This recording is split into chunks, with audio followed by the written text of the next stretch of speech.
Welcome back to the Fanspeak Network. I am not Steveospeak. I'm, of course, his sister Meg. My brother will be joining me here shortly. I'm going to draft a Chow Chow. Then hopefully Steve and I will draft a Chow Chow. And then I'm sure Steve will stay on probably for another hour or two until he then goes live with Who Hames later tonight. So multiple Chow Chow drafts, multiple other drafts with Steve coming up in just 1 minute.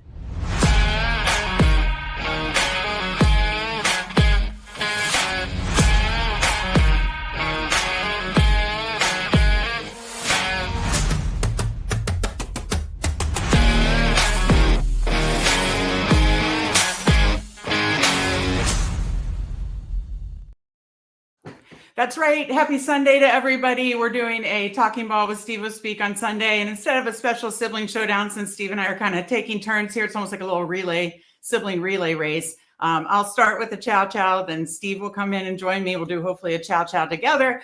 And then I'm sure he's going to stay on for probably a couple hours if you hit that like button. And then he'll be going live with Who Hames later tonight. I want to say, give or take 7:30, 7:45 Eastern. So let me say hi to the chat, and then we will talk about the Chow Chow, how we're handling all these amazing advance rate contests. Of course, we got our guy, Mike Robb, in here. He was about to bug Steve. Have no fear. We are here. Puppy Chow never had Puppy Chow, but no, I was giving the chat an update about being late. It was for a good reason. Steve and I did a full update on all the rankings. And as you know, if you are subscribed to the Fanspeak Best Ball Substack, just $34.99 for the entire year. Link is in the description. It has rankings for all the different formats. So when we're updating rankings, it's not just the classic rankings, it's marathon, sprint, eliminator, superflex. So lots of different rankings. Steve has DraftKings rankings up as well. So again, $34.99 for the year for Substack is multiple, usually 3 articles a week from Steve and I to give context to these rankings. But there's also, what's really nice is rankings for all the different formats. Because I certainly think not just classic is fun, but all the different underdog formats are a lot of fun. And especially, honestly, there's a lot of the other formats that I think you can find unique edges. So Steve and I talk about that in our articles. We update the rankings. All the rankings are updated now. But of course, now that we're in the thick of it, there will be, 2 to 3 rankings updates a week at the minimum right now, because training camp, the news is flying. It's a flurry. So, but it's fun. This is the season. This is hot best ball summer. This is what we've been waiting for, and we're going to stay on top of it all. So, let me get to the chat, and then I will fire up a Chow Chow for anybody who wants to join me. So, Mike Robb giving me a hard time, pain and agony of waiting a couple minutes. But yes, rankings are all updated. Check that out while you're coming in. Please hit that like button. We appreciate it. Only a few more subscribers. At 750, we're giving away a free month of Best Ball Overlay. So you'll see me use Best Ball Overlay here today. It's an amazing tool, especially this time of year when you're trying to balance your exposures, balance your combinations. It is absolutely key. I love it. They've done a ton of upgrades. Shout out to Pat and Josh and the team there. It's absolutely amazing. So I highly recommend you use Best Ball Overlay, code Fanspeak for 25% off. But we're giving away a free month at 750 subs and 800 subs. Hopefully we get there soon. And we're happy to give away a free month on the next show after. So if you're not subscribed for some reason, Best Ball shows pretty much every single day of the week. Of course, Best Ball Jeopardy on Wednesdays. More strategy shows are incoming. Tons of live drafts. Pretty much, again, Best Ball shows every day of the week. So hit that subscribe if you like Best Ball content, which if you're here, I assume you are. And again, if you haven't hit that like button, get a lot of likes. Steve will keep drafting until he goes live with Who Hames later tonight. So we got our guy Bindles in chat, GM. Good to see Bindles. I know they've got a big ballsy show, I believe tomorrow night. Always love to see Tyler, the emo cowboy. Always wonderful to see you as well. Let me say the rest of my hellos here. Kix, good to see you. Good afternoon. Fanspeak Best Ball subscription is awesome. I love it. Thank you. These are the nice things to do when you're working hard and not sure who appreciates it. It's nice to hear stuff. So thank you, Kix. We appreciate hearing that and appreciate that you're loving and enjoying it. Hopefully we're all going to, those that have the Best Ball subscription and those that are watching and subscribe to the Fanspeak Network. Hopefully we're all going to crush and have an amazing Best Ball season. Putt Daddy, what's up? Good to see you. Do you max these contests, Justin? I try to do it a lot. I definitely don't max like the BBM or anything like that. So, and it's for the very reason of trying to do these kind of very good quality, sometimes higher dollar contests. So did both the Bulldog 1, Bulldog 2. Not sure if I'll get to end up maxing this because it's a 15 entry max for the Chow Chow. But yes, essentially anything 101 and down of these really, really good advance rates contests. And when I talk about that, like obviously this Chow Chow, it's 2 out of 12, or obviously it's the normal pod, 2 out of 12 moved on to the playoffs. And then let me pull it up and over, but I believe it's like 2 out of 10 and 2 out of 8 or something like that. Let me finish, say hi, and then I'll talk about the Chow Chow. But yeah, not sure if I'll max the Chow Chow, but I do basically 101 and down. I make sure I do as many or all, if possible, of like I did all the poodle, all the hound dog, all the pug, the what was the other good one? The pit bull. That was a really, really good advance rate. Obviously, they had 2 bulldogs recently come out. The Dalmatian, that was an amazing advance rates. And then obviously this Chow Chow. This Chow Chow, I don't know if I'll max, but I do want to get plenty in because they are great. But I think more are going to be coming. I think there's going to be more coming throughout, obviously, the heat of, the hot best ball summer preseason in August. And then, I believe they dropped the Chow Chow last year, I would say mid to late August. So I wouldn't be surprised if they gave a couple more in August, like throughout like preseason and stuff too, when we get even more information. So that way, all these where you're spending your money, you're kind of like getting all points of the season before training camp, after training camp, preseason, right before the season. So yeah, long answer, but thank you for joining us, Justin. Mr. Grapefruit, good to see you. I hope you get the one spot. Appreciate that. DJ Quill, happy Sunday to you as well. Good to see you. I'm not a fan of the 2 of 12 the first round. I mean, that is pretty standard. What was it? Bulldog had the 3 of 12. And I think last year the Chow Chow had the 3 of 12. So this year's the Bulldog had the 3 out of 12 out of the first round, the Bulldog 1 and Bulldog 2, but most of them are 2 of 12. I guess Dalmatian was the other one. So Bulldog 1, Bulldog 2, definitely 3 of 12. And then I think did Dalmatian have 3 of 12? I'll have to look that up. But yes, I doubt if it's any time it's a 3 out of 12 and you're getting a better shot to get to the playoffs. I absolutely agree. I love that. But most of it is 2 out of 12. Mike Rob, will you have Joe Flacco at A-Rich soon? Yeah, I do need to. But I believe I did bump A-Rich up, even though I'm still operating under Daniel Jones will win the job. But, it's close. We don't know. We'll find out. But I know Mike Rob gives us a hard time about that. Chow Chow, so they named it twice. Yeah, no, Chow Chow is a great tournament, though. We'll look at that in just 1 minute. And then we got our guy with Bindles, of course, Ballsy on Monday nights, Fantasy Football Garage. And again, I'll be posting a clip later tonight. If you missed their Jeopardy face-off this week, it was awesome. I'm going to be posting a clip tonight on Twitter. Obviously, Candyman is moving on. If you want to see it all play out, check out the link on the Fanspeak network. And this, it's moved to Thursday this week. A little programming note. Jeopardy is going to be Thursday instead of Wednesday. And we have Neil kind of teaming up with Pete Overzet. Nez teaming up with Peter Overzet. Nez versus Neil. So Nez versus Neil. That's going to be really, really good one. That's going to be Thursday at 8 p.m. Eastern. So stay tuned for that.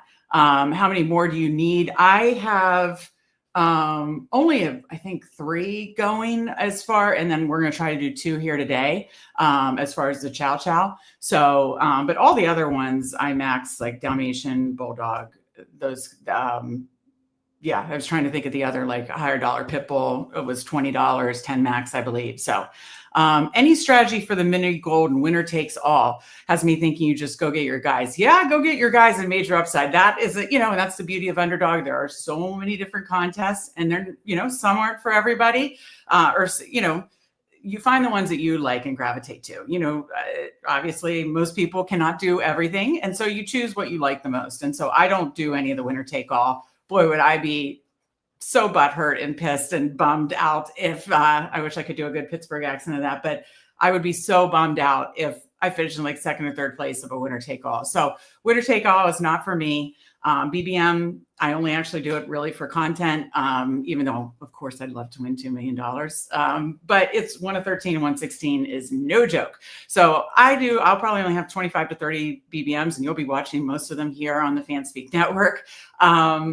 And yeah, I mean, some of the ones where they don't pay till finals, I don't do. So yeah, you pick and choose your spots, what you like. So I can't give any tips for the winner take all because I personally am not going to be doing any of those. So, oh, wow, it's like absolutely pouring here in Baltimore now. How many more to fill the Chow Chow? or you haven't entered. No, I've entered. I'm in slows right now. So I'm in a couple slows right now. And then again, we're doing 2 fast Chow Chows here today, me, and then hopefully Steve and I. Let me do that now and pull over Underdog so that we can look at together the advance rates for this awesome contest. So let me pull over on Underdog now. Excuse me. Need to take a drink in a minute. Shout out to all the streamers that stream by themselves, because you do having that break to take a sip of water or whatever, or fill time. Shout out to everybody that does the stream by themselves, because yeah, it's a lot more talking. Okay, so let's take a look. I pulled this over. Let's take a look at the Chow Chow specifically and the advance rates and everything like that. So obviously it's $50 entry fee. It's a 15 max. It is 40 to Justin's question earlier, how filled it is 47% filled. So we're about halfway filled. So it is 2 of 12, the kind of the standard rate to get to the playoffs, and then 2 of 8 for a 58 seat final. So top prize $50K. 10 is 2,000. So not quite the 10%, it's 10%, but still fairly flat payout. And then, so the top 58 make it. So then you make the finals, you make $555. And then obviously, it's still a very flat final, and it's only a 58 seat final. So I made the Bulldog finals last year. That was like a 20 person final. That was epic. That, to have at the smaller the finals, let's just say, the more fun the sweat usually is, because you just always are feeling a little more alive. Whereas if you're in those like the BBM, like 500 person final, you're really going to have to hit the nuts. You don't have to be as perfect here. And that doesn't mean you don't have to do week 17 correlation, but I'm really just kind of, to the earlier point, going to get my guys in this contest. This is not a contest where I'm trying to balance exposures. This is go get my guys, do my favorite structures. Even if I have to reach a little, I'm not worried about like ADP value or anything like that. I just want to get my guys and build the strongest team that I possibly think. And of course, I'm trying to mix my combos. I've been charting everything. I obviously use Best Ball Overlay to make sure in these higher dollar, good advance rate contests that I'm mixing my combos up to, try to, for the guys that I like, that I make sure I'm getting different combinations. And I'll show you how I'm using Best Ball Overlay for that in a minute. So again, about halfway full. And I want to make one other point, because last year, I believe the Bulldog contest, once it was 2 out of 12, and then I believe 2 out of 10, 2 out of 10. And let me tell you, sometimes this 2 out of 8 or 2 out of 10 can be huge. In the Bulldog contest last year, I think I pretty well, sailed into the playoffs, quarterfinals, thanks to Aaron Rodgers, actually, because again, one of my quarterbacks got injured, had 3 quarterbacks. It was left with Aaron Rodgers and Justin Herbert. Aaron Rodgers has a 30-point game in week 15. So sailed pretty well to the semifinals. But let me tell you, I would not have made the Bulldog finals if it was a 1 out of 5 or 1 out of 6 situation. The 2 out of 10, the guy in that semifinals pot absolutely hit the nuts. Jonathan Taylor, I forget what combination he had week 16. That was just like the magic secret sauce, but there was no way my team was catching it. No way any team was catching it in that pot. And so the fact that it was at 2 out of 10 let me move on. And so I really do like that. I mean, that's something to even dive further into. Yes, I like the 1 out of 5, 1 out of 6, 1 out of 4 type advance rates in the playoffs. But when you have an opportunity, 2 out of 8, 2 out of 10, that's even, quite honestly, even better in my opinion, because it protects for those situations. So that kind of covers the contest. We will go live in a minute. Let me just run back, check the chat, and see if we have any other thoughts in chat, and then we'll get started here. Actually, I do want to show a couple things on Best Ball Overlay that I realized, Pat, thanks, shout out to Pat, Fancy Dog Pound, and of course the whole Best Ball Overlay team. But I'm not the most technically savvy person, as you know, if you watch any of the sibling showdowns and my shows on Fanspeak Network. And so I had the wrong version running, and I didn't have their new combination tool is insane, and it's amazing. And so I have that all downloaded. And you know what? I also meant to update my rankings, so I may try to do that before we get started. So I'll do that. I will show some of the Best Ball Overlay features, because there's no way on the 20-second clock in a $50 draft that I'll probably have time to think that through and talk that through. So I'll show it in a slow, and then we'll get into a Chow Chow. So we'll get into a Chow Chow here in probably the next 2 minutes or so. Fanspeak winner take all best ball tourney. I don't know if we're there to host that yet, but that would be fun. If winner take all is not for me, I would just go nuts if I was second or third. Do it, lady. Good to see you, Jamie. We always love seeing our guy Jamie in here. ASP Tuna, good to see you as well. Will you max it? I know my brother likely will. I don't know that I will max it, but I am going to do, as many as I can here. But because again, I absolutely love these type of contests.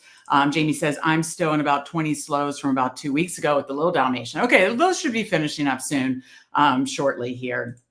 All right, let me go over and show you in my active. Let me find like one of the ones that just started with the Chow Chow or Bulldog 2. Okay, so if you go here, the new combo tool. Okay, so this is the new combo tool on Best Ball Overlay. Again, use code Fanspeak, 25% off. Again, helps you manage your exposures, see your team correlations, see your playoff correlations and run backs. But what I like the most is this combination tool. And you can use it on the back end, but then you can use it live in draft. So here I am in a slow draft, and I started with Justin Jefferson at 6, obviously with the, has a mild hamstring. I got him at 6. And then I took Jonathan Taylor. Okay, then you can see from the next players on the board, I can see what percent combination. I only have 5, so I wrote this, and I just wrote an article on Substack last night that I didn't have as much Jefferson because he was going so often 2 or 3, and so I wasn't getting as much Jefferson. So I'm using this as an opportunity to catch up on my Jefferson shares. So I only have 5 Justin Jefferson drafts. That's insane. Now, again, this is only for classic contests. This does not count Superflex. This does not count like Marathon, Sprint, Eliminator, any of those things. Those are separate CSV files. So these are for the classic contests. Of my 5 Justin Jefferson, I don't have any Justin Jefferson, Josh Jacobs, any Justin Jefferson, Devontae Adams. So I've already queued those guys up. And then you can look at the next player. Okay, I drafted Jonathan Taylor. Who do I have with him? I do have some Jacobs with him, but I don't have any Higgins. I don't have any Devontae Adams. So again, to change up these combinations and starting Jefferson, Taylor, then I've queued up Jacobs, Higgins, Devontae, some guys that I definitely don't have a combination with all 3. So that's this new combination tool. I wanted to show you now because there's no chance on a 20-second clock and on a $50 draft. I mean, maybe if it was like a $3 draft, I'd say whatever. And I, lose a lot more EV, but on a $50 draft, got to stay locked in. And I just wanted to spend time showing you how amazing this combination tool is. Again, I talked about use code Fanspeak for 25% off, but we're also giving away a free month of BBO at 750 subs, which should be soon, and 800 YouTube subs. So when we get there, we'll announce, join this show, and we'll do a giveaway. And we would love to do a giveaway for that. I'm going to update my, rankings here. Actually, I'll do that for Steve, the draft with Steve, because that might take a minute. So I can let him, when he jumps on, he can talk, and then I'll update my rankings for that. We'll just know that my rankings are updated. Obviously, Mixon, I've dropped Mixon a bunch. I moved Jefferson to 5, but I'm going to try to take advantage of that and take him where I can. I moved Moody down some, moved Stafford down some, like some of these injury. I moved Nick Chubb up into the mid 160s. So you'll see that. I'll update my rankings in the CSV file when Steve comes on. But for right now, we'll jump into the Chow Chow in a minute, right after I take a sip. All right. If anybody wants to enter, I'm going to enter. Well, I guess it won't be as much of a pressure situation here entering on your phone. It's not like one of those where it's going to insta-fill most likely. So I'll enter right here. And anybody that wants to enter with me, I'm entering the Chow Chow. Again, 15 max, 50K to first, great advance rates. I'm excited. I'm going to do one here, and then Steve will hopefully join me for the second one. But I'm going to enter the Chow Chow in 10, 9, 8, 7, 6, 5, 4, 3, 2, 1, enter. All right. It didn't have any issues. Waiting on 4. So good. Didn't have to do the whole phone thing. Waiting on 4. If you would like to join us, we are going to be running this, or I'm going to be running this Chow Chow here, and looking forward to it. So let me see here.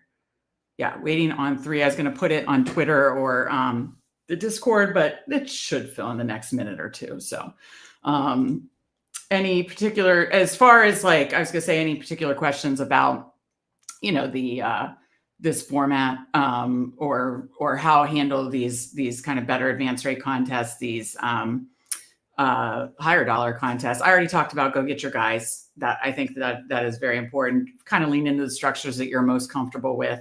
So lean into your player takes, lean into your structures that you're most comfortable with.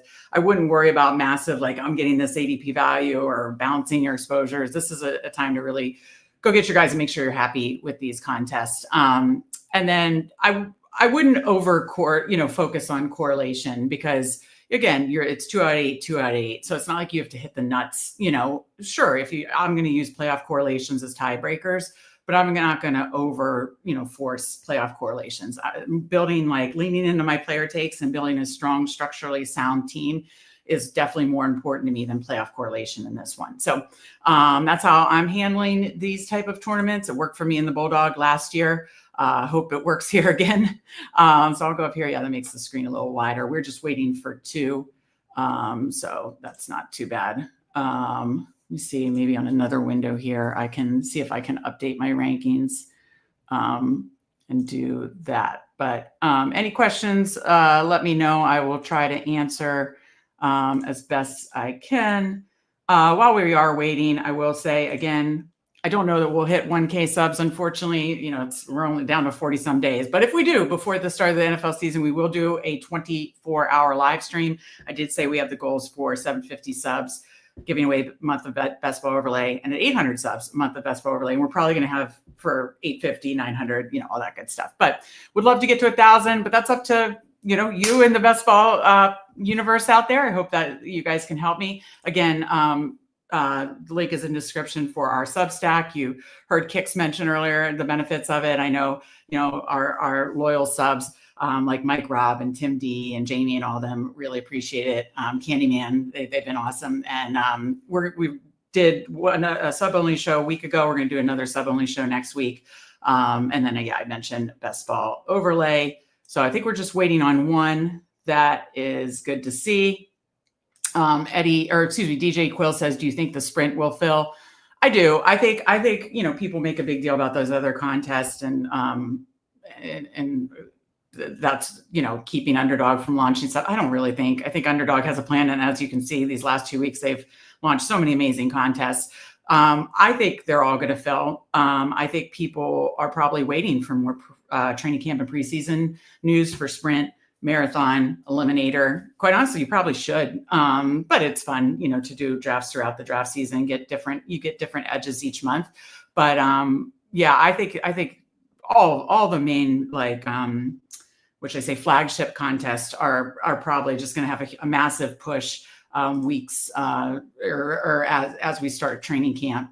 Of course, I got to pop up on my computer. As we start training camp, training camp started. As we start preseason and training camp wraps up preseason, it moves along. I think as we get more news, I think there's going to be a lot more, much higher fill rate on all those contests, BBM, Eliminator. And I do think Sprint and Marathon will fill, in my opinion. Oh, that's very nice, Eddie. I hope so. 750 is close. I'd love to get to a 1K before the season, but definitely need a big push. But we appreciate you. You are super loyal, Eddie, and we appreciate you a ton. We got Hartman in here. Awesome to see you, Hartman. I know you streamed some Chow Chows yesterday. GM. This is Chow Chow. I know. I think Steve jumped in one of your Chow Chow live yesterday. So good to see you in here as well. Let's see. Let me just refresh. It says waiting for one. See if we're any closer or we still waiting on one. Okay, it filled. So we are at the 7 spot. I've been getting like 9, 10 constantly. Let me see. Okay, we do have Hartman in here at the 5 spot. We are at the 7. King of Kings, and our guy Frank King of Kings is at the 11 spot. So good to see all you guys. Good luck to all. Hopefully one of us or 2 of us in here together make it on. But if I missed anybody, please let me know and just let me know in the chat. But we will be starting here in the next 20 some seconds. So yeah, good to see that Hartman and our guy Frank got in with us in this one. So we will get this thing going. I will try to. Steve hates playing music, but I needed a little something in the background, so I might put on. I'll try to put on low though. Okay, there we go. All right, got a little music. You probably can't hear it, but I can hear it, so it's not dead air out there. For my favorite Christmas movies, Four Christmases. All right, away we go here. Chase, Bijan, Liam, and then, I mean, at this point, I'm fine with anything that falls to me here. I love all these top guys. So Hartman goes Gibbs, and Jefferson goes. So, yep, McCaffrey it is for me. I love Christian McCaffrey. Think he could finish RB1. So getting him at 7 feels great to me. So I will take that. I'm actually glad I keep getting that like McCaffrey, Neighbors, Nico, Collins range. I mixed it up, and I was able to get one earlier where I got Jefferson, and then I got one Amon-Ra. But I feel like I'm getting in the same area. You'd like in these higher dollar tournaments to be like almost like that you could get all the different spots, but you got to take what you can get. So I do have a couple other McCaffrey teams. I want to see how I started in those. Okay, the last one, the Dalmatian, I did McCaffrey, Higgins, Marv, and then let's see, I did another McCaffrey, Henry, Terry, of a Dalmatian and a Chow Chow. So I do want to, I want to try to mix these up.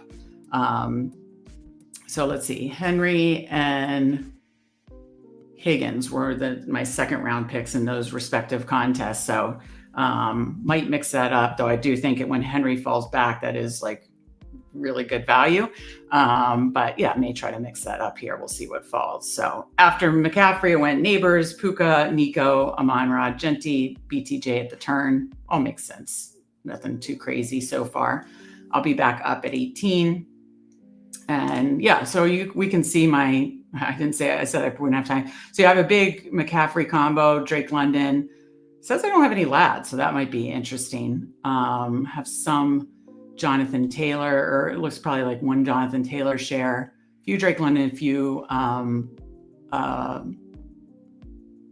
London, and one JT, and I think Henry. Oh, a couple Henry that he went. So see, the tool updates as it's drafting and pulls off and just showing available players. So I'll queue lad because it doesn't look like I have any lad McCaffrey, and that would be fun to get a different combination. I do have a good bit of.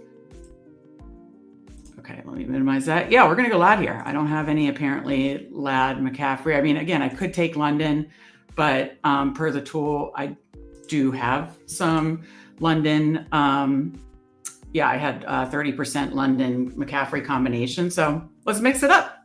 So there we go. We start McCaffrey, Lad McConkey. I'm very high on Lad McConkey, so I'm happy to take him there. Oh yeah, I should change it to, now that I have a chance, I should change it to the Ducks, Let's feed the Ducks. There we go. Can't do it as well as Pete Overzet and the rest of the crew that do it so well, but no, I need something in the background. I can't handle the dead air out there. So yeah, we will feed the Ducks. The way we go with that. It's low because I do need to, I do also get distracted. There's like a fine line. It's like I can't have it too totally silent, but I can't have like it too loud, especially when I'm trying to focus on this. Everybody knows I'm not the most tech savvy person. So, but I'm happy with the start. So I want to land this plane. Let me see. So again, my McCaffrey, Dalmatian, and Bulldog went Marv in the 3rd round, and then Marv and Terry. So yeah, just trying to mix up, you don't want to spend all this money and have like the same like 2nd round or 3rd round picks. So basketball really helps. And then my sweet dad, Willie Pops, made little charts. So I like manually chart it too, for like the high dollar ones. So, all right. Don't know if I'll have a chance to, I do have a good bit of Devontae combo, but I love Devontae. So probably still will go that. Let me see on ADP. Yeah, I think it's Devontae, even though I have a good bit of Devontae McCaffrey. I just like Devontae too much. think his red zone, obviously his red zone rolling on a touchdown hunting site like Underdog. Yes, I love Puka and know how talented Puka is, but Devontae's just been an insane red zone target everywhere, in Green Bay, Raiders, Jets. So I think honestly, obviously I know Stafford's dealing with an injury now or back soreness, and they're managing it. He's no spring chicken. They're managing it. I'm sure they're going to be really smart with it. So I'm not really going to dock Devontae or anything. Honestly, I have him ranked way higher than 31. So yeah, did see the Stafford back stuff. I'm not going to be worried unless, I bumped him down slightly in the rankings, but I'm not gonna bump down. Yeah, no worries. Good to see you in here, coolers. I'm not going to bump down like Devontae or Puka dramatically unless things look, more. Right now, it just seems like they're just being smart with it, which they should. He's a vet, and he's older, probably in his last year or two, and they just gotta be smart. So at 42, if Kittle's there, would definitely take Kittle. Let me sort by ADP. Actually, I would probably do one of these scroll down options if Kittle goes. I love these receivers. Okay, so I start McCaffrey. Do I have time to look how much? I only have 2 McCaffrey Kittles. Yeah, I only have 2 McCaffrey Kittles. So I don't think... Yeah, that said 2. I think 2 shares of McCaffrey Kittle. I don't think on my, I wasn't able to get him in the Dalmatian or Bulldog. So we go McCaffrey, McConkey, Devontae, Kittle. I'm just going to queue up. So, no, I'm still like 11 picks away. So I'll be back up at 56 and 60, or excuse me, 55 and 66. So Hartman starts. Gibbs, Jonathan Taylor, Breece Hall. I don't know. Maybe we got a little hyper fragile coming here for Hartman, but I like that. That's very fun. Fun combination start. Then gets Rice in the 4th. And then our guy, Frank, King of Kings, Amon-Ra, Etienne, Worthy, and Mike Evans. So very fun starts for both. Like that. I figure I didn't think any of those receivers like Pickens or JMO or DK would make it back to me, but queued them up. I knew that was a long shot. So, okay. So start 1, 2, 1.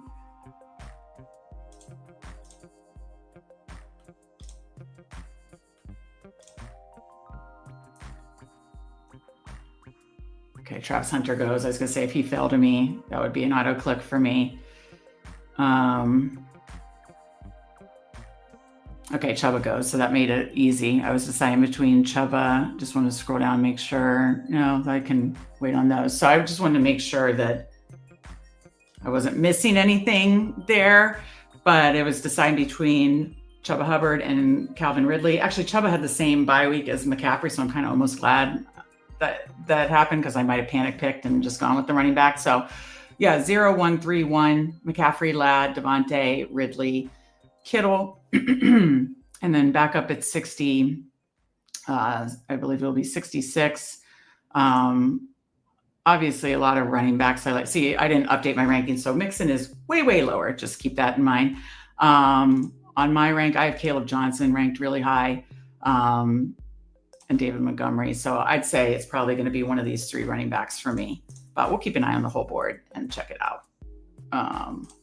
See, put the board up for a minute before we have to see what's happening at the turn before we make our pick.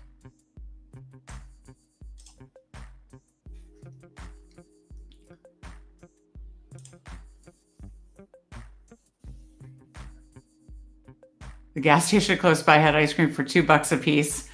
Moose Tracks tasted like a blizzard. Now I'm craving a blizzard. That sounds good. All right. We are almost back up. So Joe Burrow goes on this side of the board. Oh, with a Josh Allen. They kind of just went double elite quarterback there. That's interesting. All right. So let's see what running back falls to me here. KZ Brown, he's a big high stakes player, isn't he? That name sounds familiar.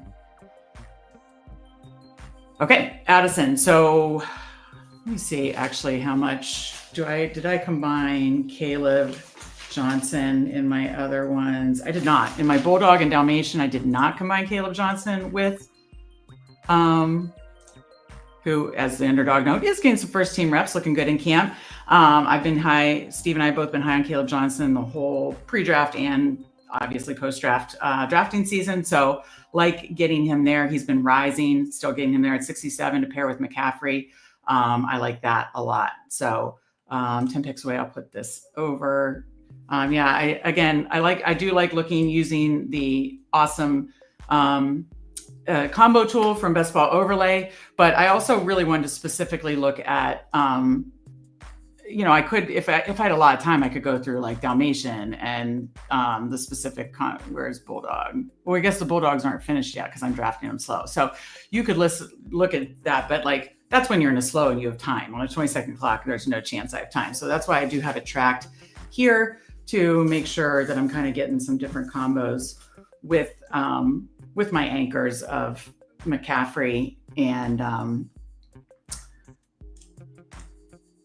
I just blanked. McCaffrey and Ladd. So I do like that I hadn't, in the Dalmatians and Bulldogs I've done so far, I hadn't taken McCaffrey and Ladd together, and then I was trying to mix up the combinations I had with them as well. So that's fun. So far, I've achieved that. So coming up, I'll be up at 79 and 90. Let me sort by ADP. So like Diggs, like Pacheco. The whole Godwin thing makes me a little nervous. I was hoping Diggs would fall. I assume Pearsall's gone. Yeah. Could do like a massive 49ers thing. Okay, do I go Pacheco for a third running back or Godwin, Shakir? I'd be, if like Mooney or Pittman or Higgins fall back, I'd be happy. I'm going to take my third running back and go Pacheco here. Okay, so I start 0, 3, 3, 1. And my decision here is, being up at 90 and 103. 103 is right at Purdy's ADP. When I say go get your guys season, I'm considering maybe just pulling him up because depends what the room's doing. 8 picks away, Baker and Mahomes are still there, so maybe not. But yeah, his ADP is 102. And in something like this, there's so many stacks with 49ers. Obviously, like, where's the Kittle drafter? Or no, I'm the Kittle drafter. Sorry. Where is the Juwan Jennings and Pearsall drafter? So, okay. So Pearsall's on this side. Is Juwan Jennings on this? Juwan Jennings on this side. He's with King of Kings. So yeah, if I let him go past here, the Pearsall drafter could certainly take him because the Pearsall drafter is Hartman. Yeah. So, and Hartman does not have a quarterback yet. So when I say go get your guys, sorry, Hartman, if you wanted Purdy, but I might just go ahead and take him because as you can see, I have him ranked very high. So Baker did go top of quarterbacks. Or no, he didn't. So there's a fall in quarterbacks. But honestly, I'm fine with this. I need more Pearsall or Purdy, and I like when I have Purdy and stacked with CMC and Kittle or receiver. Obviously, the 49ers go so quickly, so you can't, it's very hard to get all of them and do like a 49ers onslaught. But I'm so high in the 49ers this year to get like a higher dollar contest with Purdy, McCaffrey, and Kittle. I really like. So I start 1, 3, 3, 1 with Purdy, McCaffrey, Caleb Johnson, Pacheco, Ladd McConkey, Devontae Adams, Calvin Ridley, and George Kittle. Like that. Okay, so I'll be back up in 9.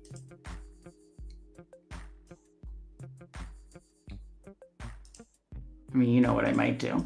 But other receivers I like are, and by the way, I'm totally not into Brandon Ayuk. I just think that multi-ligament injury and coming back from that. That's not something I'm really interested in. Trey Harris has built out another stack. I'm interested in him. Damn, Scatterboo goes. I cannot get Scatterboo with McCaffrey in higher dollar contests. Shit. Maybe I should have taken Scatterboo at 90 and Purdy it and hoped that Purdy fell. But would Purdy have fallen back to 103? I don't know. Well, this sucks. I'm definitely falling behind at receiver here.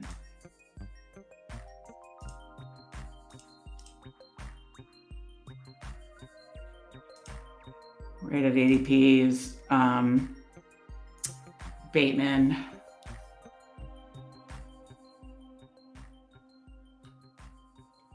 Jeez, this is rough. These rooms are tough. They're no joke. All right. If Bateman falls here, I'm going to take him. If not, honestly, I don't love... Okay, good. Bateman falls.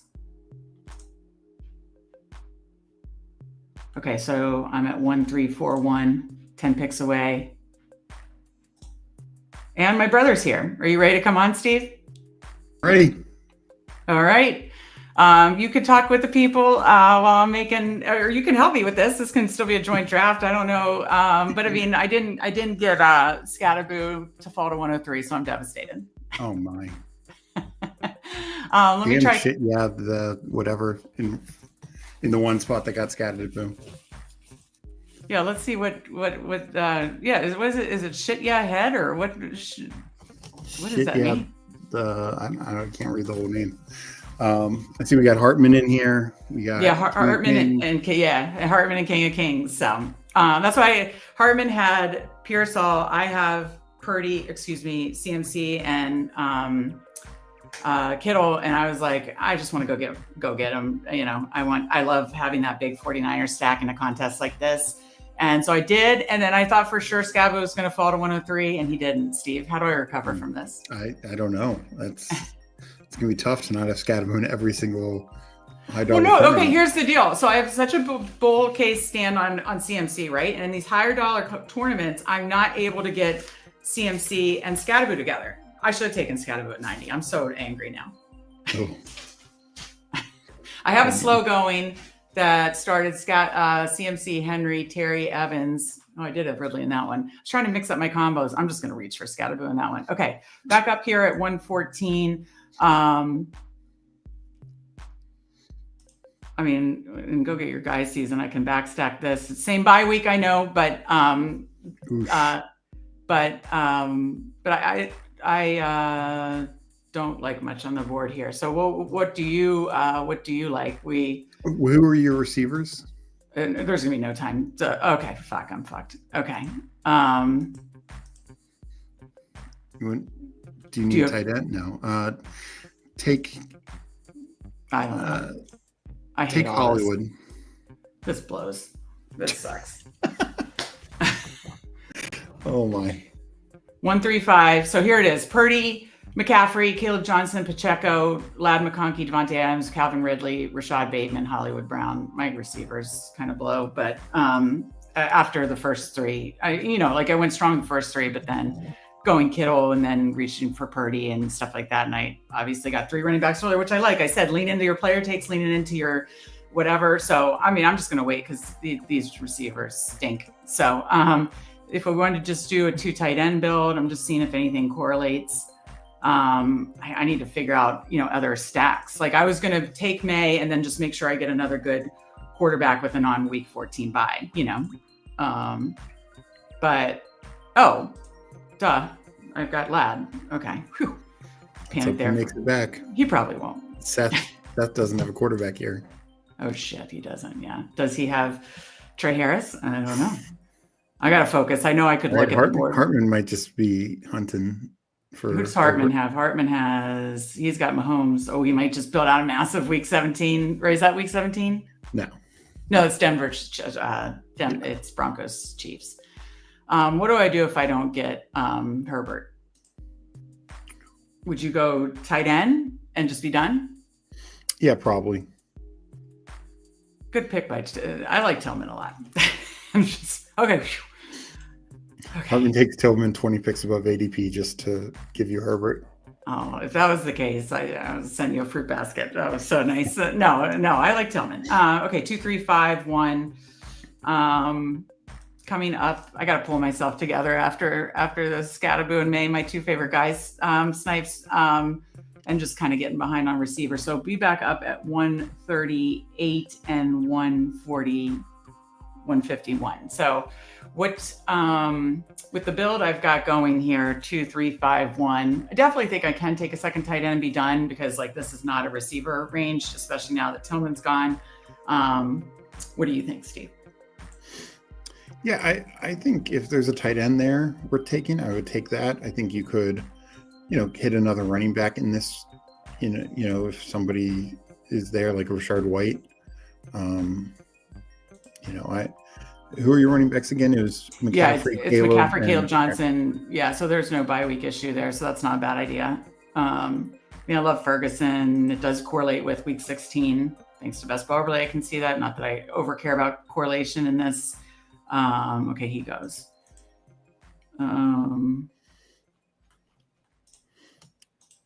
Yeah, I don't love the top of that. Dubs is fine, but I'd be fine taking like later swings, honestly. So, I think if Rashad White's here, I go that. Do you agree? Yeah, no, I think that's a solid pick. All right, potential third stack. Obviously, Stafford, Cam Ward. You can always backstack. I have Caleb Johnson. You can always backstack Rodgers. All right, 2, 4, 5, 1, up in 9. I'll just keep it here. There's kind of a big run on tight ends because obviously like the rookies are gone. Njoku's gone. I don't care about Kincaid. Ferguson's gone. Where did Goddard go? He's right 129. Okay.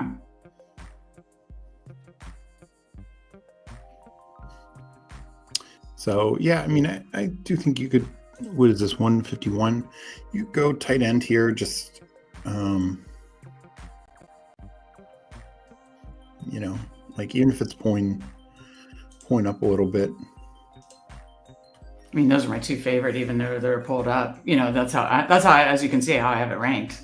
I have Jonnu and Gesicki over, obviously, Pitts. And I have Henry and Strange close, but but Henry has the same buy as Kittle, so right. You won't be able to stop it too then. Right. Okay. So I don't mind Dubs, but it's not knocking my socks off. I'd rather save. In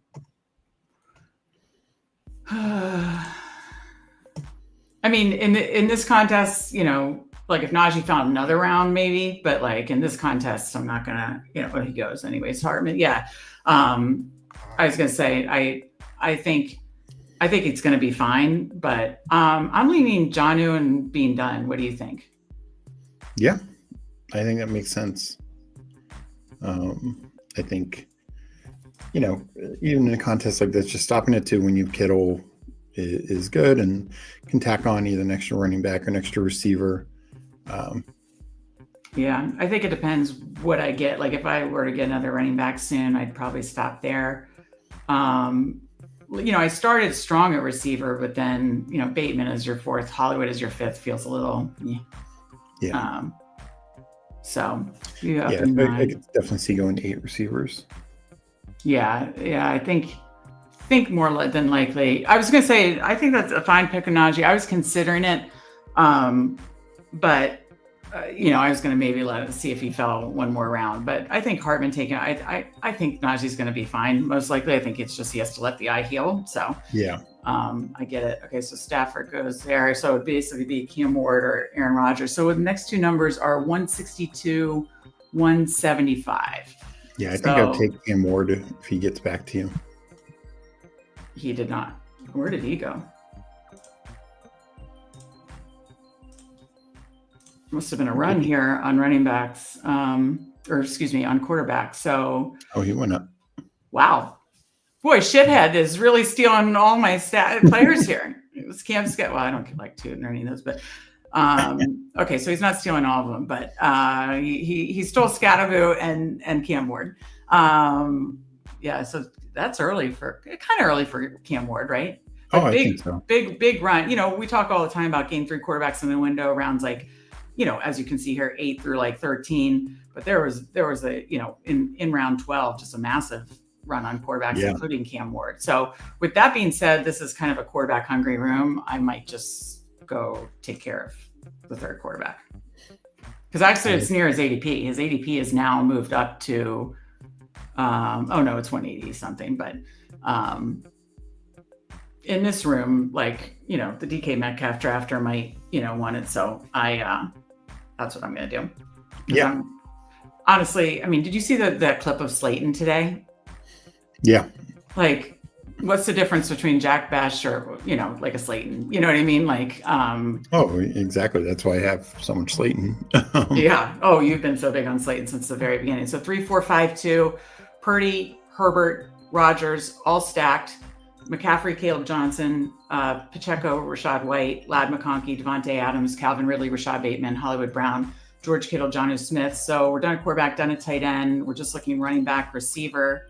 Probably if we get a running back, we're comfortable with 3, 5, 8, and then tack on 3, right? Yeah. I'll put I this back. think it makes sense. Speaking of clips, did you see the Scatteroo clips today? I mean, there's a Scatteroo clip every day. They're freaking amazing. I love that little meme. The one-handed catch. Did you mean the one where it popped up? It got ricocheted? Yeah. Oh, the ricochet? Oh my God, it was amazing. Yeah. There's What's your ownership percentage going to be when we're done with best ball? It's like 38 right now or something like that. It'll probably be like, the goal's like 40. Yeah. No shame in my game. Okay, 175 and 186, and then I'll catch up with Chad after these two.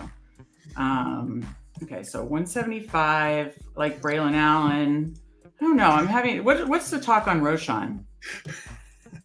Sorry, I was reading some chat. Roshan, I've seen. Oh, okay, really quick. Do we pull up Nick Chubb here? I'm just saying. I mean, it's worth giving a shot. I'm not going to take a ton of him because his zone injury issues, but 14, 5, 10, 9, different buy rate. Let's do it. I think if the Mixon, bear case continues, I think Chubb's going to be well into the 150s, 160s. So to get him 175 in a higher stakes contest like this, I like. What do you think? Yeah, no, I mean, so far his ADP hasn't climbed too much from what I've seen. I already took. All right. Wow, Slayton's ADP has really moved up, as it should. Yeah.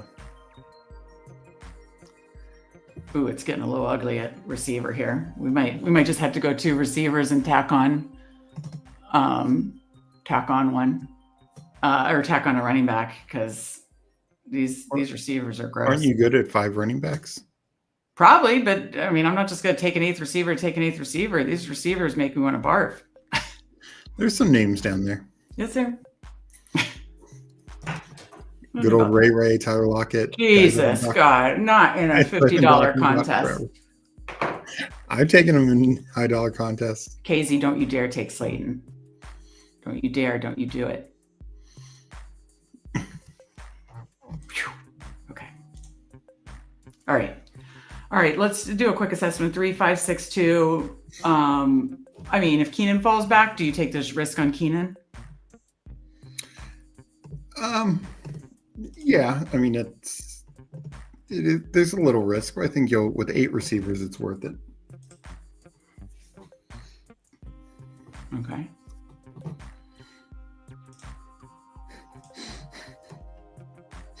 Let me go back to the board. The chat's doing well. I'm catching up. Sorry, wasn't I'll here. catch up, but it's no. I said I was starting it, and then you and I could do a Chow Chow together, and then you'd finish the stream before you go live with Who Hames at 7:30 Eastern, 7:45 Eastern, right? With Who Hames? Yeah. On Who Hames channel. Afterwards, you can tell all about it. We got to lock in here. But 7:45 will be on with Who Hames. So yeah, we'll do a Chow Chow after this. Then you'll do a couple drafts, and then you'll go live with Who Hames. But we'll talk more about that after this. Okay, 190. 9.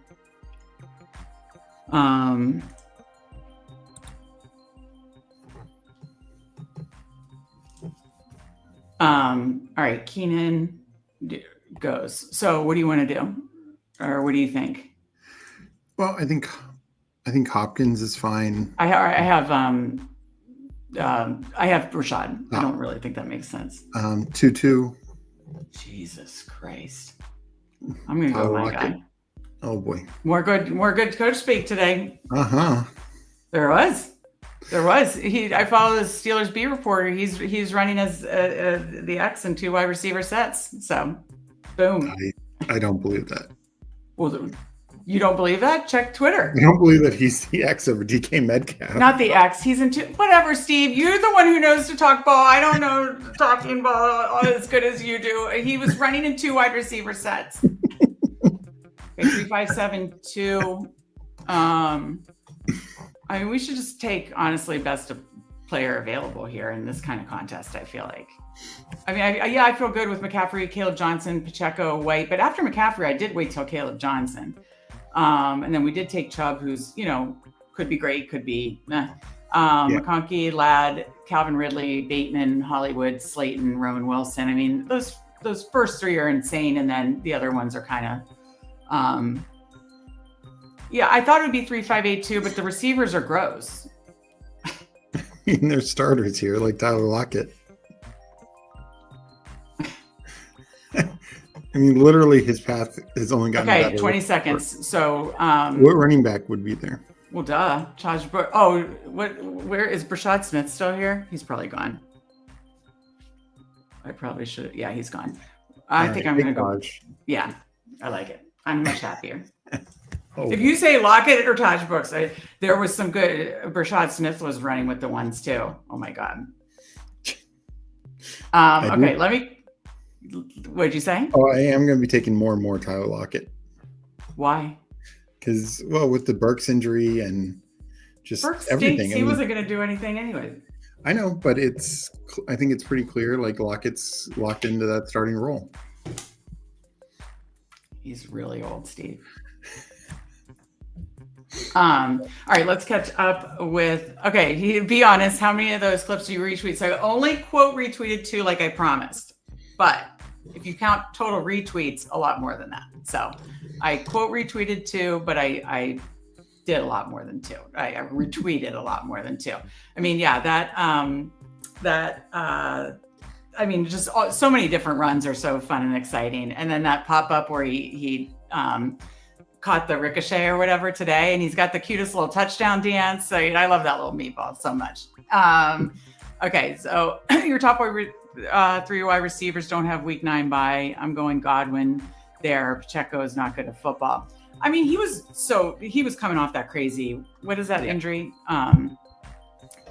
Was it the Jones injury or? Lisfranc? I can't remember if it was Lisfranc or Jones, but yeah. So I don't know. I have some hope that a full year recovered, but I also do like Brashad Smith too. I would have been fine with like Pacheco, Brashad Smith, and just like betting on that. Obviously it was a Chiefs bet too because we have Hollywood. Purdy with CMC is so nice. Absolutely, I like that. Good to see you, Mr. Mufasa. What's up, everyone? I would be reaching for Purdy, so yeah, I got way behind, but I did. Purdy feels like he's been slowly rising all summer. Yeah, he definitely has been. And he definitely goes in the 90s now. Like his ADP is still like 102, 103. But Hartman takes him, I think. Yeah, well, I don't know. Hartman, you'll have to let me know if you would have taken him or not. But I had to get him. So, the Achievers. Big Lebowski. Right? Did I miss a Big Lebowski reference? I don't know. Did you catch it? I don't know Big Lebowski. No. You know Big Lebowski. No, I'm trying to remember. The Achievers is a Big Lebowski reference. Oh, okay. Gotcha. Meg has a Scatterboo problem. Good to see you, Wade. I do. I very much do. I am obsessed. Every training camp I see, I want to retweet them all. I've retweeted several. I've only quote retweeted a couple, but I am obsessed. He's so fun to watch. I may have started following Giants accounts. I'm just like, as a Washington fan, like it's gone fully off the rails. I absolutely love love Cam Scatterville highlights, just like you showed me. And now we're seeing him in training camp. It's so fun. So Bryce Young back, stack it up. Yeah, that was another week 14. So it is nice to have week 14, or I was willing to do it Drake May, but it is nice to not have two of the same bye week for your quarterback. So I will say that. There was something I was gonna say. Oh, Steve, I went through Best Ball Overlay. I was going through like my bigger board exposures. Like, okay, on higher dollar contests, what are the combos I've had? Just trying to mix it up. And that's how I use Best Ball Overlay. You do like manual charting that I was using. And you won't believe this. I have this bigger board that I love. I love it. And guess what the quarterbacks are? Purdy, May, Bryce Young. Wow. I do the 3 quarterback thing in bigger in that season, and I still get screwed. That sucks. Well, but hopefully the team's so strong that I can take one. Don't 3 move on in bigger board? 3 or 4 in bigger board, yeah. Oh, okay. Hopefully it's 4. That would be because I love that team. Okay, old school Hollywood, washed up Hollywood. Yeah, Darnold was a consideration. They would have to backstack that, obviously. And I wasn't going to do a third tight end, so it would have been with Steve Sky and VS. 36 thank you, Fantasy Dog, for coming in here. We appreciate you. Thank you for 36 likes, or hopefully more. We appreciate that. Means Steve will keep drafting. I was 100% taking her, but I didn't even realize. Oh, really? Does he have Trey Harris? We'll look at the teams in a minute. Aronde Gadsden. Yeah. I mean, starting to get some camp speak. Shading my pick as I make it is crazy. I actually was thinking in my head, am I going to take Najee here? And I was like, well, let him fall. So I didn't mean to shade your pick. I actually not getting Najee at, what was that, like 150? It might have been when I said he took Tillman 20 spots above ADP. Oh, okay. I thought it was the Najee pick. I was fine with the Najee pick because I think that's really good value. Meg, watch the language. I know I get so passionate about these drafts. It gets out of hand sometimes. Almost August, so the knives have finally come out. Yeah, that is true. Yeah, I had the definitely the make tilt was the Cam Scatterville. Meg is flat out bringing it today. Oh, thank you. New draft energy threatening the viewers. Yeah, that is a different energy. Earlier I threatened them and I said, it doesn't look like we'll have a 24-hour live stream unless people keep subscribing. So tell a friend. If you want to get us to see a 24-hour live stream, we're going to need help because we're down at like 40 days. So don't mean to threaten the viewers. Appreciate seeing you, Fantasy Football in Espanol. Hit that like. Yeah, I'm glad to see that we got people have been coming in, hitting the like. We appreciate you. For sure. Yeah, Steve knows how to talk ball. This is absolutely Steve. I couldn't talk ball with the X receiver thing, Steve. I do know what an X receiver is, but there was really good coach speak on Roman Wilson. Tightrope. Oh, was it tightrope? Now I got to see the Isaiah Pacheco injury. It's driving me crazy. I thought it was the same thing that Tony Pollard had. I can't remember. That might have been the tightrope. That wasn't Liz Frank's. Fractured fibula, week 2. Okay. I don't know if there's any other. But yeah, good to see you, Fantasy Dog. Thad in here with the hashtag #0RB is dead. Always good to see you, Thad. Steve is the man. Sent you a DM, brother. Okay, awesome. Always good to see you, Eddie. Yeah, we'll be here. We will be here.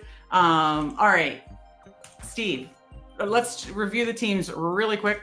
Hartman, we'll do the final recap of ours. Ended up being 3-6-7-2 because I was grossed out by the receivers, even though I was going to go 3-5-8-2. Brock Purdy, Justin Herbert, Aaron Rodgers, Christian McCaffrey, Caleb Johnson, Isaiah Pacheco, Rashad White, Nick Chubb, Taj Brooks, Ladd McConkey, Devontae Adams, Calvin Ridley, Rashad Bateman, Hollywood Brown, Darius Slayton, Roman Wilson, George Kittle, Jonnu Smith. I know like the end of the receivers are a little meh, but I mean, my first 3 are Ladd McConkey, Devontae Adams, Calvin Ridley. I feel really good about that. Hopefully, Bateman, Hollywood, Slayton, and Roman Wilson can do enough to give me 3 scores each week because I'm certainly building, I think, for running back to hit the flex if Pacheco is okay and if Caleb Johnson is what I think he is. But yeah, I did wait a little after McCaffrey, so I think it's fine going 4-6 or 3672.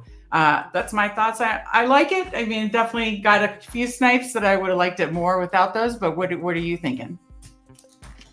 Yeah, no, I thought it was a very good build overall. Like they're all stacked up. Purdy with the CMC and Kittle always feels good. I don't think any room is terrible. Is truly weak. Yeah. Like at the top of the receivers are strong enough. If a couple of the bottom ones filter through, it should be fine. Same at running back. Tight end, only 2 guys, but you have one of the best. And then Jonnu was a top 6 guy last year. I doubt he repeats that, but I think he'll be fine for his ADP. For his ADP, for sure. Yeah. All right, let's check out Hartman and our guy Frank's team. So Hartman at the 5 spot, 3-5-8-2. Mahomes, Penix, A-Rich, Gibbs, Jonathan Taylor. That's an awesome double anchor there. Oh, that's right. And he went Breece Hall. I like that a lot. And then followed up with Najee later with Najee and Jaden Blue. I think that like the draft capital of that makes sense. You either would have gone like a 4th earlier and been done, or tack on 2 later. And then to get Najee at such a discount in the 140s, 150s is awesome. So like that a lot, Hartman. And then he stacked up Rashee Rice with Mahomes, Devonta Smith, Ricky Pearsall, Stephon Diggs. I draft a ton of them. Same with Tillman and Alec Pierce. And then he added on Ray with Cloud, Jalen Royals, Travis Kelce, and Tucker Kraft. So no, I think it's a strong team, strong build. What do you think, Steve? Yeah, I mean, also similar, like, he's got like 3 quarterbacks, and Anthony Richardson can just be, the total upside play. But if it doesn't, you just get 2 other ones. Same with tight end, like, you kind of balance like Kelce and Kraft, the young and the old. But and I think that's actually good, because I think Kelce, like last year, might take a while to warm up, but down the stretch, he could be good, because I really think the Chiefs are going to have to be more competitive this year. And then the receivers, it's mixed of like guys you really count on, and early on for Rice, but guys like Smith and Pearsall. Then the upside plays like Tillman, Pierce, Ray is a solid floor guy. So it's like a good, balance in each room, it feels like. Yeah, no, absolutely. Love it, Hartman. I know Hartman did multiple Chow Chows live yesterday, so good to see you in our Chow Chow room as well. Thank you so much for joining us. We got Frank here, King of Kings at the 11 spot, 2-6-8-2, Fields, Goff, Achane, Connor, Aaron Jones, Rico Dow, Justice Hill, Woody Marks, and then Amon-Ra St. Brown, Xavier Worthy, Mike Evans, Juwan Jennings, Kyle Williams, Quentin Johnson, Romeo Doubs, Demario Douglas, TJ Hawkinson, and Mason Taylor. So stacked up both like kind of skinny stacks with both Fields and Goff. I think, obviously very strong of the first 3 running backs, and then still did 6. And then, I think a very, very strong receiver room as well. Each room feels solid. What are your thoughts, Steve? Yeah. No, I mean, you're obviously blanking that the Fields injury is an issue, but it doesn't sound that serious. And so you get kind of that, not having to pay full price. And, I mean, you have, I think, really good running back and receiver rooms. Tight end's fine. Like, again, no major holes or issues. Yeah, absolutely. Steve, if it goes fast, I could probably do one more with you here. Do you want to do one together? Okay. Yeah. Okay. Yeah, and then I'll have to jump off after that. But really quick, Hank's certainly bringing in good guest analysis, and Steve's Dave here, hysterical. 100 Mike Rob, always love the Mike Rob. 100 likes before the end of the stream. Does Steve come back after the stream? I don't know if I'll be able to come back tonight, but I definitely am planning on multiple shows this week. So okay, we will definitely do a lot. Wade in here. Good to see you. I haven't seen you before, so good to see you. We appreciate you. Strong team, especially good for siblings. Thank you. We don't always agree, but I think we do build good teams together. Of our 18 stream drafts last year, 9 of them made the playoffs. So hopefully Steve and I have that success this year as well. All right, we're going to get into it quick here. One more Chow Chow.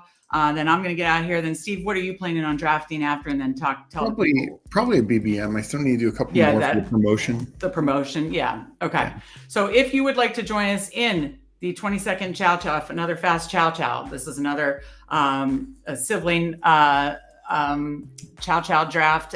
If you'd like to join us, I'm going to count it down from 10, 10, 9, 8, 7, 6, 5, 4, 3, 2, 1. Enter. And 4 people. So if you want in, there is room. Oh, Steve, I didn't update my rankings in here yet. Let me see if I can do that. Can I do that in another? Let me see if I can do it while I'm talking. If you want, I'm going to see if I can update the rankings in another window. If you want to talk about any news or what you have going on Who's channel after this. Yeah. Yes, at 7:45 I'll be on Whoheem's channel. I will drop the link into chat. Give me a second. But he is, for his sub goal, he did, I think it was 253. He's going to do a blindfolded draft, probably 2. And I think we're doing weekly winners, so that'll be interesting in and of itself.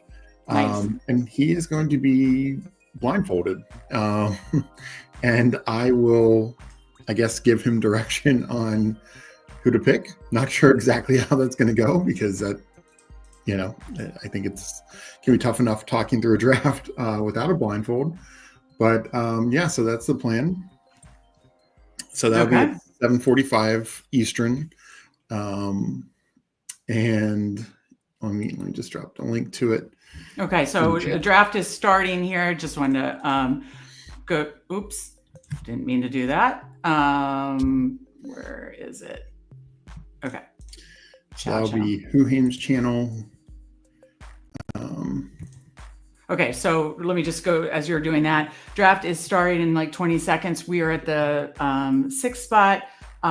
King of Kings, our guy Frank is in here. Again, good to see you, Frank. If you're listening at the 11, and our guy Paul Legion 13 is at the turn at the 12th spot. Good luck, everyone. If I missed anybody, I know FF Links on Twitter. He's a very strong drafter. So tough for him again in these tournaments. That is common. Yeah, Steve, let's have a good draft together here. I said in these drafts, it's not balanced exposure. It's a go get your guys, do your builds that you like, and not over force correlation. It's just building a strong team with your favorite player takes. Yeah, no, I agree. All right. So, I'm fine with Liam Moore Jefferson. I have a lot of McCaffrey and Neighbors because of the spots I've gotten, so I'm happy to mix it up. I actually hope Liam falls. No, he doesn't. So, are you fine with Jefferson? Yeah. I mean, I did bump him down a few spots in the rankings, but yeah, I just bumped him to 5. Honestly, it sounds like a very mild, and they're going to be obviously smart about it. I was hoping to get like a Barkley or Lamb fall because I got another Jefferson start, and I can track it here. Where did it go?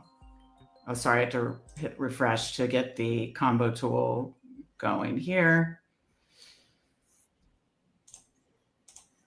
Okay, so Jefferson, as you can see here, so it now gives the available players, but it doesn't include my slow drafts. So like anything that's slow that's going right now, It's not obviously including that. But like I have 20% BTJ with Jefferson. That's actually, how is that possible? Anyways, I'm just trying to figure out how that happened. But it shows the Jonathan Taylor at 40%. And I think earlier, I've been charting it. Yeah, I did JT in another one, so I'm not going to do JT. I'm going to mix up my combinations. So I want to be just lay out that ground rule that I know we're drafting this together, but I'm going to make sure I'm mixing up my combinations. So as much as I love JT, I have him in literally another Chow Chow, Jefferson JT. And I also have him high. But that is what's so nice about this combo tool with Best Ball Overlay. I mean, if any of these fell, I highly doubt it. Yeah, Genty goes. I would do Brian Thomas. I don't think I have Ladd. Okay, Brian Thomas goes. I don't think I have Ladd JT or Ladd Jefferson. And then do I have? Henry goes. I was hoping I had Henry. Yeah, it doesn't say I have any Ladd Jefferson. So if Ladd goes, who do you want to pull up? I don't know. He's probably going to go. Oh, good. Okay. Can we take Ladd again? Yeah. Okay. All right. So now we can look at the combos again. So coming up, a little later down here, I do have 20% with Bucky, 20% with T, 40% with Marv against limited drafts. But no Devontae, no Jacobs. Wait, Nico. Why is it still showing Nico? He had to have been. I'm not sure. Interesting. Anyways, that's Nico's gone, but Jacobs, Devontae, Chase Brown are the ones I don't have any as far as coming up. So we'll be back up at 30. I mean, Jacobs isn't going to make it that far. But so what numbers are we going to be at? 30. We're right in the middle here, 30 and 43. So. Yeah. So, I mean, we could do something and just pull up somebody a little bit to get, somebody you really like. Well, who are you thinking? Well, I mean, how do you feel? I don't know how many elite quarterbacks you've done. Lamar or Allen. I've done. It's not that big of a pull up. I mean, technically, Allen's ADP is 30 now.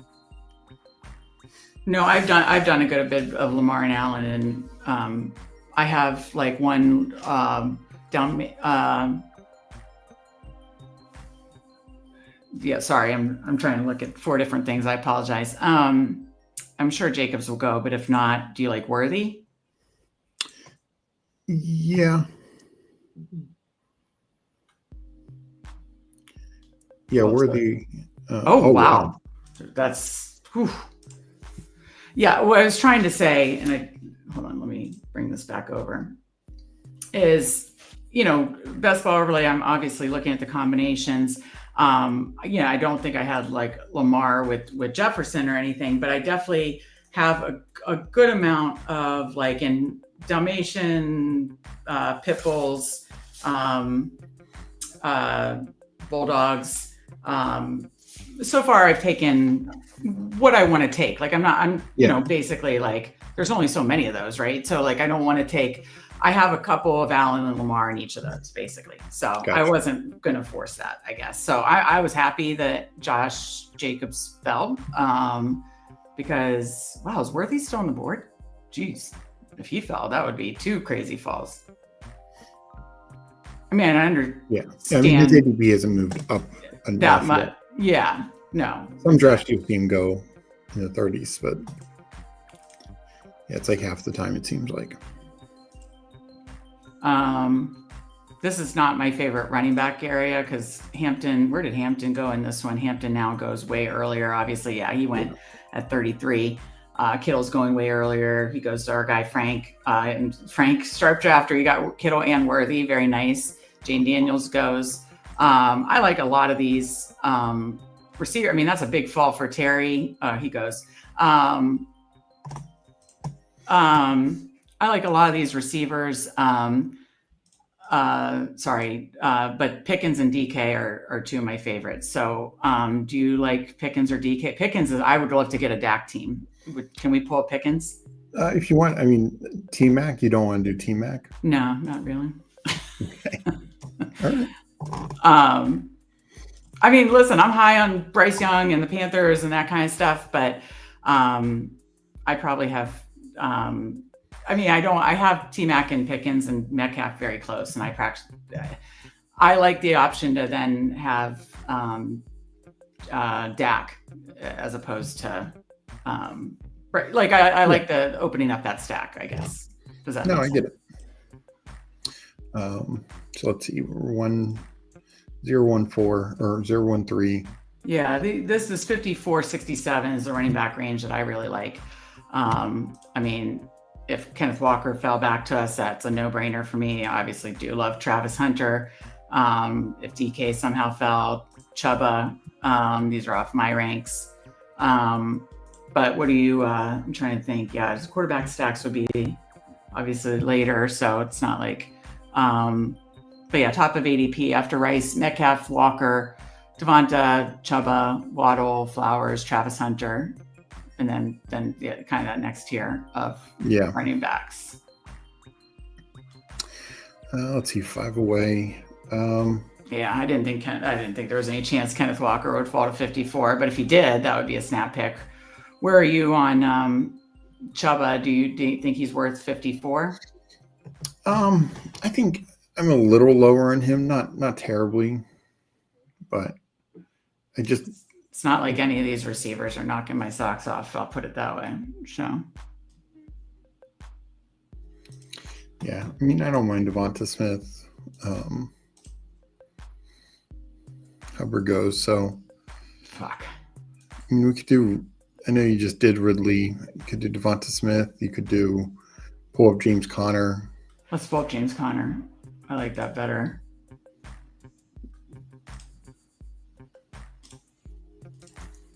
I mean, yeah, these like wide receiver 2s are fine. Zay Flowers and Ridley. I have Ridley a good bit in my higher price ones, so I want to watch, that.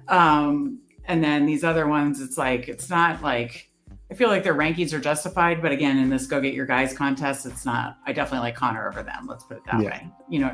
So we start 0, 2, 3, Jacobs, Connor, Jefferson, Ladd, George Pickens. I like that start. Yeah, no, I think that's a fine start. It's balanced. It's, ensures you're at least decent at both running back and receiver, no matter what. Yeah. Let me catch up with chat. Thank you, Fantasy Dog. I appreciate that. I'll be guesting on Coach Speak in a couple weeks, and probably a couple other guest appearances before the summer's out. So I appreciate that. Let's see. Mike Robb, how invested his whole Fanspeak team is when Keenan Allen signs. And then mid 1 p.m. games when Scatterbo scores his first touchdown, look out. That's all I could say is look out. I mean, I'm so obsessed with Scatterbo. Chad Candle's the morning streamer, lives in Baltimore. I wrote him on Twitter and said, do we find a Giants bar to watch Scatterbo games together? I mean, it's out of control. Caleb Johnson goes Montgomery, same bye week though. Doomsday is looking good in camp. I like a Doomsday. Or we could double stack. Do you want to double stack? I like a Doomsday. Okay. Okay. It's mixing up the bye weeks too. So. We have a lot of nice quarterback stacks at our disposal here. That is fun. I want to keep an eye on this. Dak, Herbert, and JJ. Just want to keep an eye on those. So let's think it through. We'll be back up at 78, 91, 102. I have to take Cam Scatterbo at 91. That's all I'm saying. But what do you at 78? I mean, that's actually a nice receiver range. We still got Diggs on the board. Don't know if he'll fall. First ones are, I mean, if you want to take like a falling Godwin, if you fell, what receivers are you liking? Let me move these. The pick number is what, 78 you said? Yeah. I mean, you could do Godwin there. I think Debo's fine there. I think Jacoby Myers is fine there. I'm not taking Jacoby Myers in this kind of contest. Okay. He's not a my guys. You know what I mean? I mean, Matthew Golden. I guess. Oh boy, this is fun. 0-2-4. I mean, you could also look at not Kelsey, but no, there was a big run on tight ends. Hawkinson's gone, so Hawkinson went early.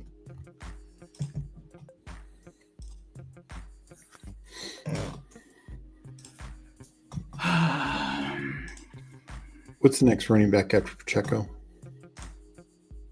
Pollard. Do you know he has like a really low, I think touchdown prop? I just saw someone tweeting about that today. Surprised me. I don't know. We could go Pacheco or Pollard. but if we wanted to do Scatabo, I don't know that we want to do that. So do you want to go golden? Let's go golden. Or do you want Reed? I like golden. You like golden over Reed? Yeah, especially in a contest like this. Like Reed is more spike week. Golden should be much more consistent, I feel like.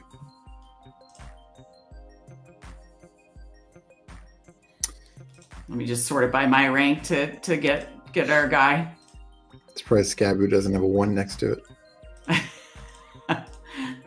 Just got to keep an eye on it.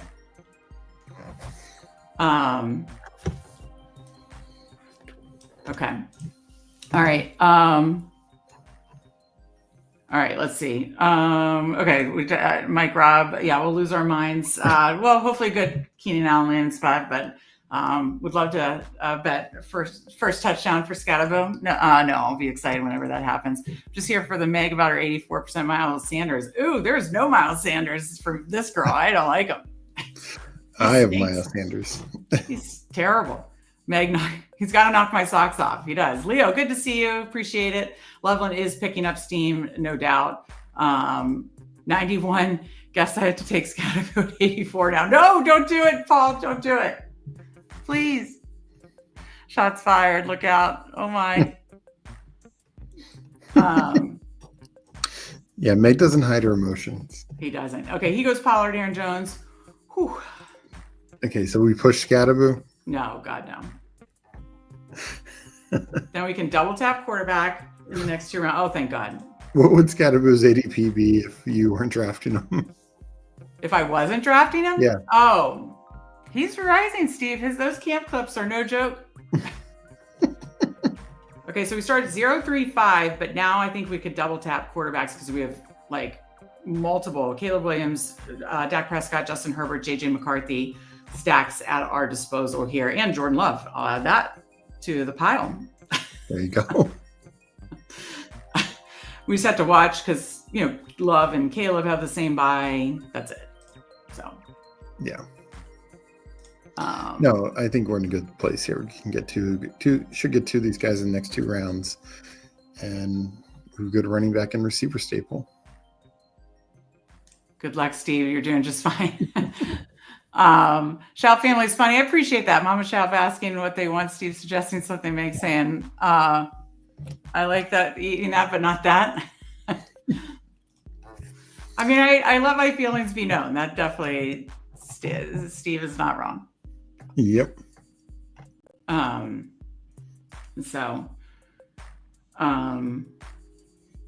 right. Goes Baker, Bo Nix, Kyler Murray. So do you want to prioritize Dak or Caleb here? Let's go Dak. I need more Dak in my also with him. Well, we could double tap with tight end too, but yeah. But I do like then if we wanted Love later, that opens that up. So I agree. I believe he's currently has who's higher ADP right now? They're like exact same ADP. All right, so Dak? Yep. All right. So we'll be back up at 115, 126.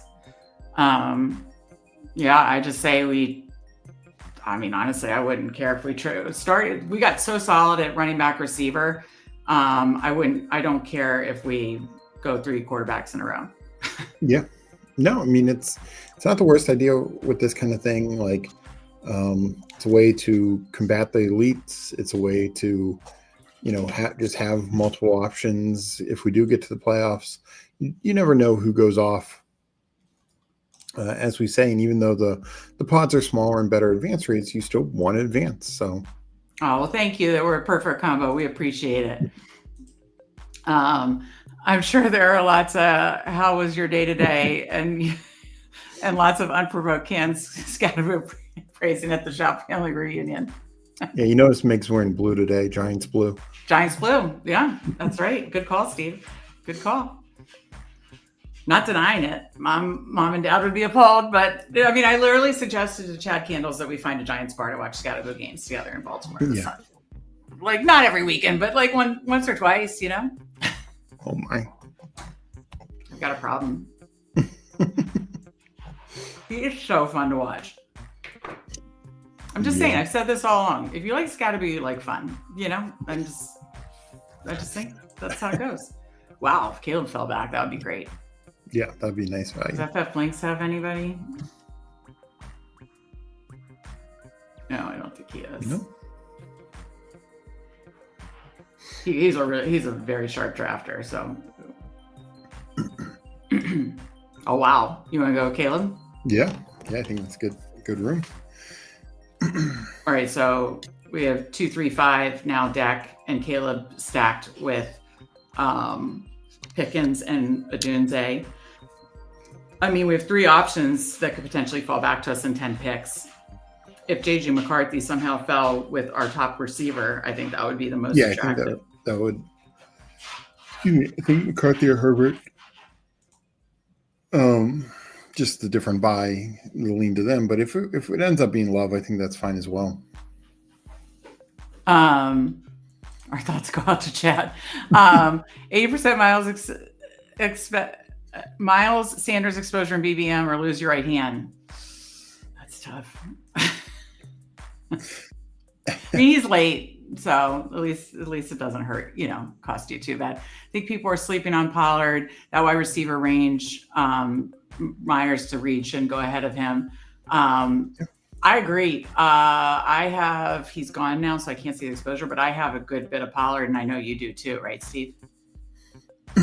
Yeah, and it just goes back to the point that, these receivers or these running backs are going to score more points than the receivers. Pollard had essentially the same points as Zay Flowers, goes 2.5 rounds behind him.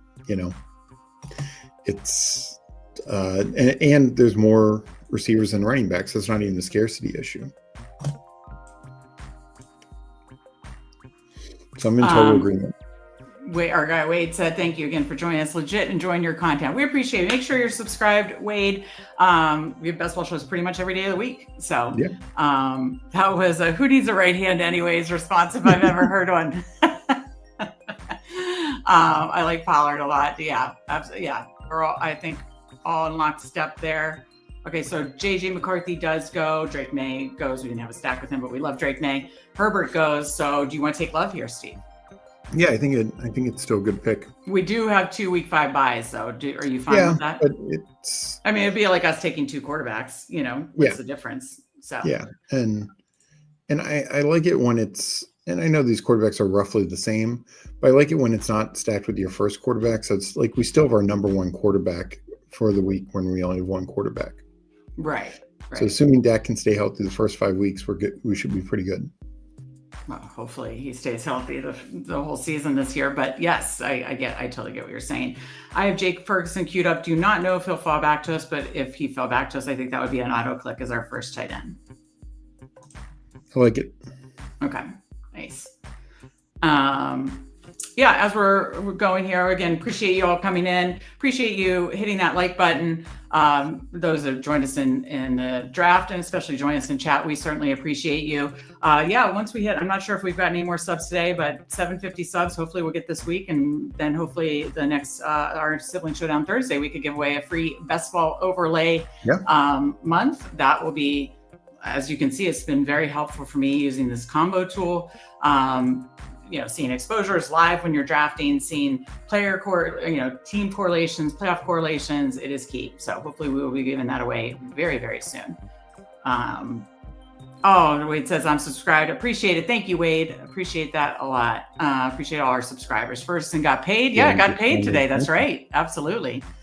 Speaking of which, shout out Romeo Dobbs and K-Dot. That's funny. Okay, so far he's still there. If he's not, because he could go, where did you want to go? I mean, we could do what, either Ray Davis or Najee, take a Najee fall or Ray Davis. I love. So FF Links is sharp. I wouldn't be surprised if he takes him. Yep, what I said. Okay, what do you want to do? No, their tight end fell. Just curious. No. Okay. I would probably lean Ray Davis. Let me just see here. 8, 5, 8, 14, 7. Did it. Okay. Next pick up in 9. I'll stay here. I mean, do you want to do Dubs as our 6th receiver? Yeah, I think that's fine to just get another shot at the Green Bay offense. Yeah, I think that's fine. Yeah, I think that makes sense. Likely Dubs and Golden are the 2 leading snap getters. I mean, I laughed. It is funny, Jeff T's joke, but I have taken Dubs there just because in this range, I like them a lot better than not. This is not on this range. Though a really good coach speak on Josh Palmer or good camp reports on Josh Palmer. I do need to start taking. Our rankings are fully updated. Steve put that out at the beginning of the show. I just uploaded my new rankings. And put a Substack post out and put in Discord. I'll tweet it later. But our rankings are updated. But another one that I need to raise is probably Palmer. I think I'm a little too low on him. I've been mixing up the Bills receivers, but it's tough because there's so many of them. But multiple are going to hit this year. Yeah, shame. All these quarterbacks are tied to tight ends that I like, but it's we just missed them. We missed that because we triple tapped quarterback. We missed that Kraft area, Loveland area, and then we got sniped. I knew FF Links. He's a very sharp drafter. I knew he was going to take Ferguson, and there he goes. I have Ferguson ranked in the 130s, and him falling there, I did not think he'd fall all the way to us. So if Dubs goes, what do you want the backup plan to be since things go very quickly here? We could do Palmer. No, his ADP is 175. Oh. No, we're not doing Palmer. Whoa. I have it sorted by ADP. Is it that many? Huh. Oh, no, sorry. That's my ranking. I need to see. Okay, it is 155. Sorry. I thought I messed that up. That was a total my bad. That's that or likely, I guess. I don't mind it, but I don't hate likely. I think either's a good pick. And we could even do a Palmer here if you just want to mix it up. And I think you can always justify a receiver from one top offenses, whether you have the stack or not. Yeah. All right. He goes Palmer, so we're going to go Dubs for the double stack. Okay. So 2, 4, 6. This is likely going to be starting. Though we didn't go till Connor and Scatterboo. I don't know. But I guess we didn't hit receivers strong enough, so it probably has to be a 3, 5, 7, 3. I think that makes the most sense. We did get our first 5 by pick 80. Yeah, but we have 4 week 5 buys. Jesus, wait. No, 3. 3. Yeah. So no more week 5 buys. Okay. So 3, 5, 7, 3. No more week 5 buys. No Ray Raymond McLeod.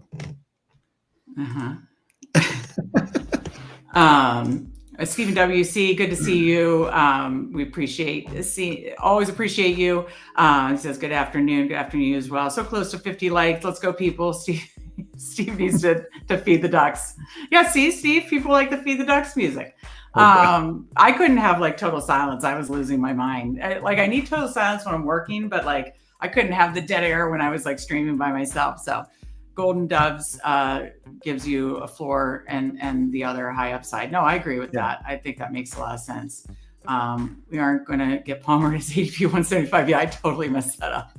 Absolutely messed that up big time. Likely falling to 163. Do we just take the value there? Yeah. Yeah. Did something happen or something? What's going on?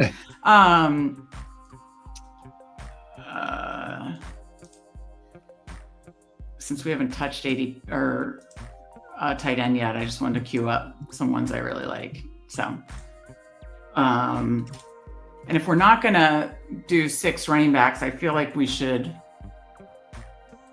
I don't know, somewhere in this Roshan, Braylon Allen range. What do you think? Though, did we have, so we do have Josh Jacobs, 5, 8, 14, 7. I like Braylon Allen a lot. Braylon Allen's good. We could always take Miles Sanders.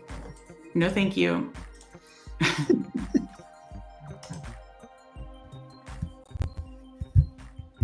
Okay, so yeah, I totally whiffed on the. I need to my next rankings update. Rankings are updated on our Substack, but my next rankings update, I do need to bump Palmer up. There's definitely some good Coach Speak. Hey, well, good to see you. Hey, you two, love the streams. Thank you. We appreciate that. Steve, did you move Jefferson down at all with the hammy, or would you be aggressively buying as he dips now? I'm buying because I could not get him. I mean, he was going so often at 2 or 3, and I was just not getting him. So I'm aggressively buying, especially when he falls to like 5 or 6. I have him at 5. Where do you have him, Steve? I think I put him at 6, but so I bumped him down just a few spots. I think I can even make the case for taking CMC above him, but I still think there's a gap between those guys and the next tier first rounders. Okay. Oh damn, Braylon Elwood. I don't know. It's like Roshan for me, or like waiting to like that Brashad Smith range. What do you think? Can you remove the comment? I can't see the players. Oh yeah, no problem. Yeah, if Roshan's there, let's take it. I mean, it would be 2 week 5 buys. Correlates to our team though. Do you want to do it? Do it.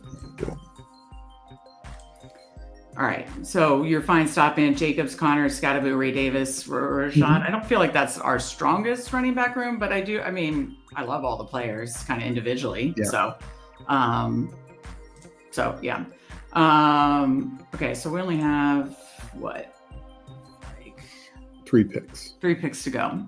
So up at 187.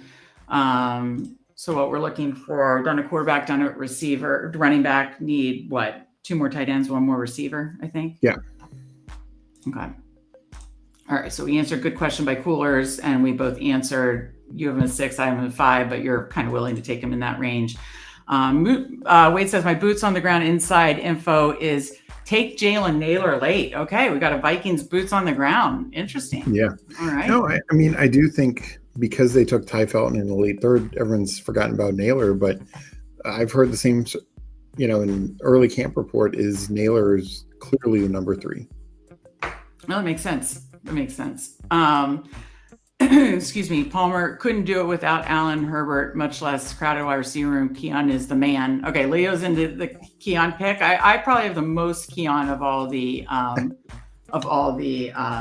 Bills receivers. At this point, Miles Sanders is becoming as much of a meme as Cam Scottaboo. You should go to a Cowboys bar week 1 and celebrate every 2-yard Miles Sanders run like a Scottaboo TV touchdown. Well, that's celebrating like 20 times. So if you can't do a shot every time. What, for Miles Sanders 2-yard runs? Yeah, like 22-yard runs.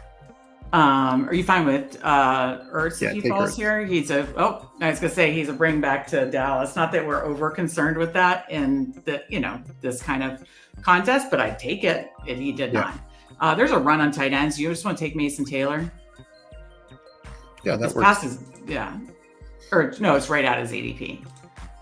Okay, so we need 1 more receiver, 1 more tight end. I mean, you and I both like Freiermuth, Otten, Keenan Allen. We're only looking receiver, tight end, Slayton again, Hopkins. I said no to Hopkins last time because I had Bateman already in the. Yeah. So. And again, not that we're forcing bringbacks, but Baltimore is a bringback to Green Bay. I'd probably go receiver. Oh, we already have Baltimore. We already have likely. So we're up at 198. So you think Slayton again or Hopkins? Yeah, let's go Slayton. I mean, you could double tap and do Hopkins as well. Like, it's not like you got, Flowers or Bateman. Where did Keenan Allen go in that one? I think I had him queued. Yeah, he just went right after our Mason Taylor pick. Yeah. But yeah, there's been a run on tight ends. I mean, Arroyo goes round 16, then Jerron Johnson's already gone. We still need a 3rd. Okay, Slayton goes, do you want to do DeAndre Hopkins or do you want to get Freiermuth be done and get it? Let's do Hopkins. I know you don't like later receivers like Tyler Lockett. No, I don't. Can't do Ray. Yeah, we need. So.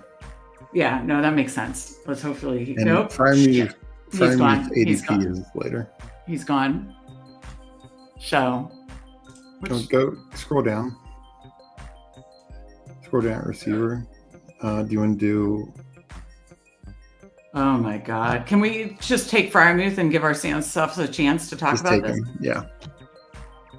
Oh my God! I mean, it's not like MVS isn't going to be there. Big Squeeze took Lockett also. Damn it. Bummer. I won't make you take Roman Wilson again. I queued up MVS, sorting by ADP. It's Austin, Yoshivas, Royals, 2-2. Okay, we can queue 2-2. I'm just going to beat you to it. Don't like those. I like Roman Wilson. We just took him last time. Could take Jalen Naylor. Maybe a different contest. I don't know if I feel really good about that. I mean, I still like Tolbert. I know that's crazy, but I mean, as your last pick of the draft, I don't think that's insane, especially when it correlates. What do you think? Yeah, I wouldn't force it, but if the other guys are gone.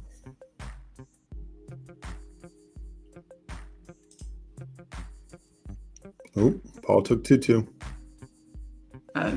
Yeah, no, I was definitely willing to take 2-2, so that's a good pick. 7-9-5. Okay, so we're done. Yeah, I'm happy with this team overall. I was just taking a quick scroll through. All right, MVS or Jalen Tolbert, Steve, unless you want to do like Calvin Austin, the other. No, I'd say MVS. We started Jefferson, Ladd, Pickens, Rome. You know, that's really strong. I like the upside swing here. Watch FF Links take him. Don't you do it. Okay. All right. I'll let you get in the next one. I'll read ours. 3573, Dak, Caleb, Jordan Love, Jacobs, Connor, Scattaboo, Ray Davis, Roshan Johnson, Justin Jefferson, Ladd McConkey, George Pickens, Roma Dunze, Matthew Golden, Romeo Dubs, MVS, Isaiah Likely, big fall there, Mason Taylor, Pat Fryermuth. I really like this. We triple tapped quarterback. Starting round, what round was that? That was starting round, 10? 9. So 9, 10, 11, triple tapped quarterback, all stacked, very correlated, especially the Packers. So yeah, no, I really like this team, Steve. What are your thoughts before I get out of here? Yeah, no, I think it's pretty strong across the board. You know, I actually like taking those 3 quarterbacks in a row. You know, I think there's a lot of upside in that approach. Yeah. Do you want to bring yours in? Oh, you did. Did you already bring yours in? Yeah. I shared it. I think. Yeah. No, it's yours. Oh, it's mine now? Yeah. Yeah. Because mine's still. Yeah, mine's still like showing the thing. So let me get to the chat. No. I'm glad you did. I was just about to say, can you share yours? Let me get to the chat, and then I'm going to head out of here. Steve is going to be streaming for at least another hour until he goes on with Whohames. Leo said, thoughts on the Rams wide receivers with Stafford news. Does Kyron jump back late third? I mean, the way I'm handling it is I bumped Stafford down slightly. I'm not going to overreact yet. I think they're just taking it easy obviously resting him with the sore back. So I'm not going to, I wrote an article on Substack. I didn't include Stafford in it, but I talked about using Jeff Mueller, Twitter doctor, to react to like Mooney and Jefferson and Mixon.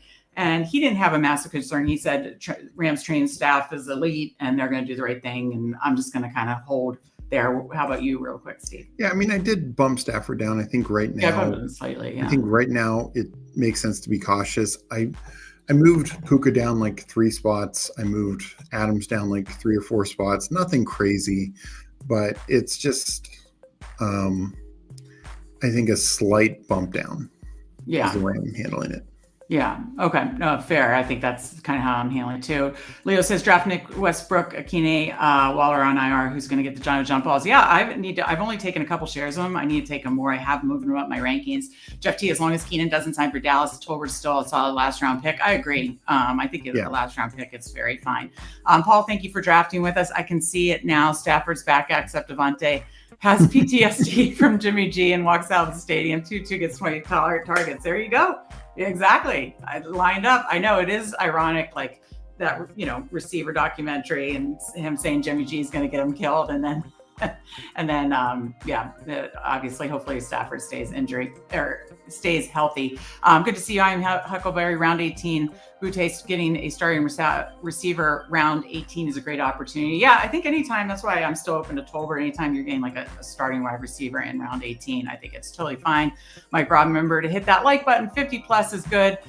Steve usually triples those like numbers with his OnlyFans rankings breakdown shows. Oh my God. Mike Rob's comments are undefeated. As Commanders fans, what are your thoughts on, what's Bill? Is this something I don't know? I don't know. Am I out of the loop on something? Do you know, Steve? I'm trying to think of what Bill could be. Yeah, I don't know. Steve will have to answer that one because I have absolutely no idea. All right, Steve is jumping in a BBM. I am signing off, but we have an exciting schedule this week. Obviously, Andrew and Justin tomorrow, DraftKings Tuesday, Wednesday, Lineup Legends, Thursday, Jeopardy at 8 with Nez and Neil, and Sibling Showdown. We'll probably tie that together. Friday, Friends of Best Ball with Pat from Fantasy Dog Pound. We can talk more about Best Ball Overlay. And I'm sure there'll be more talking ball with Steveospeak throughout the week as well. Yep. So thank you guys so much for joining us. I'm out of here for today, but I will see you later this week. Steve, good luck with the rest of your draft, bud. Sounds good. All right. Hope everyone is doing well, having a good weekend. We're going to jump into the BBM. I've done 4 slow so far, so I need to do 2 more. Probably won't get 1 done before I need to jump off and get ready for a game stream. Maybe if there's enough time, I'll do like a Badge Bros or something. But we will jump into BBM. I'll do a 20-second. I will jump in at 6:29 Eastern. So in less than a minute. So as soon as that's the clock moves to 6:29, we will jump in and get my 5th of the BBMs done, and we're jumping in now for this promo that they did this weekend, which was a good promo. Every 2 BBMs, if you didn't see it on Twitter, every 2 BBMs you did fast or slow, Friday through Sunday, you get $10 back. So you do, and up to 3 times. So you spend 150, you get 30 back. That's a pretty good deal. That's about 20% deal. And we've seen them do deals involving other contests. It's the first time they've done anything with the main slate. So that was good to see. I will get to chat in a second. We are at the 3 spot. Let's see, we got Legion and King's back in here. Appreciate you guys being in here. Big Squeeze, he's in here as well. Are you in chat? I'm not familiar with the name, but love to say hi. But thank you guys, everyone, for chatting, joining. Meg first for the Chow Chow, us doing Chow Chow together, and then this. Let's see, Mike can now be the peacock. Steve, she's gone. You can fly. That is true. That is true. She was stifling me. No, I always appreciate Meg and doing shows with Meg, and getting it warmed up with a couple Chow Chows. So this is, I have the slows going, but I haven't done too many BBMs in July. I'm about 30. I think when I'm done with these couple, I'll be at like 40 or 41. Not going to take Jefferson. I will go. I'm just going to go Barkley. I know people talk about he can't repeat and all that kind of stuff, but at the end of the day, it's still a great offensive line. It's still a great offense. He's still going to have such a, incredible goal line and short yardage role. They had again, this is like 2 years in a row, 11 times where the running back has been 11 or more times where the running back's been stopped inside like the 2-yard line. Well, I mean, if he just breaks 3 or 4 more of those, even if he loses a couple hundred yards, it might not be too much of a difference. Mike saying, "Oh shoot, she's still here. I meant the other person, definitely not you, Meg." Yes. We got our guy Chad Candles in here. GM Steve, how's it going, Chad? Hope you're having a good weekend. And how have you been doing with the some of the new contests Underdog has put out?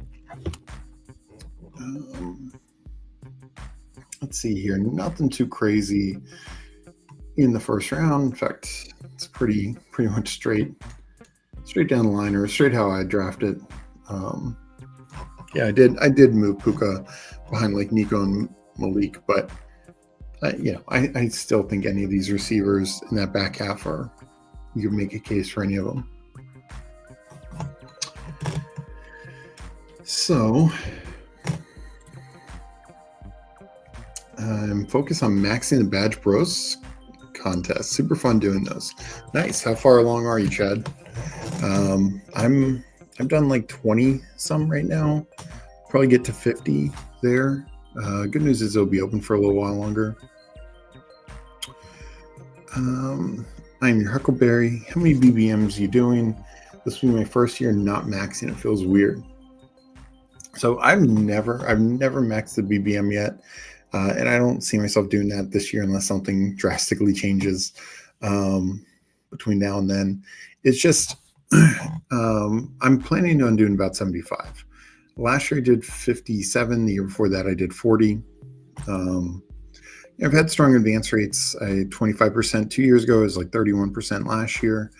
And I know, sure, if I did more, I'd have a better chance to get through the semifinals gauntlet. But it's just when I see these other contests, because I basically judge everything on the BBM scale, whether it's smaller and it's the German Shepherd and you max that, you get 20 contests for the price of 4. And sure, it's only 10K top prize, but still it's 10K. Or it's like these Chow Chows or Bulldogs where it's like, it's 2 BBMs, 3 BBMs, but the advance rates are better. Top prizes are good. The playoff pods are so much smaller and better advance rates, and then the finals are so much smaller. I'm just generally preferring those types of contests. I'll go Higgins. Let me log in with my BBO.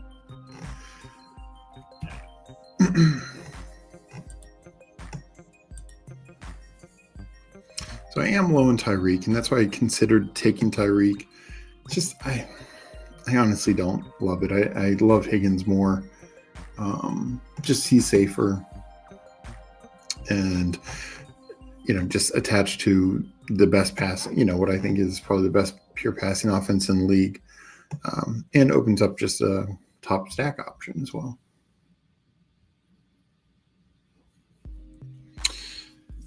So we'll see. I'd been hammering Adams in this range. Might pull back on that some.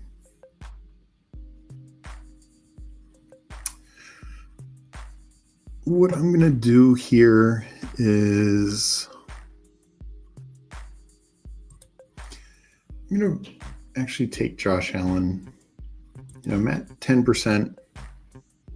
I want to be a little over the field.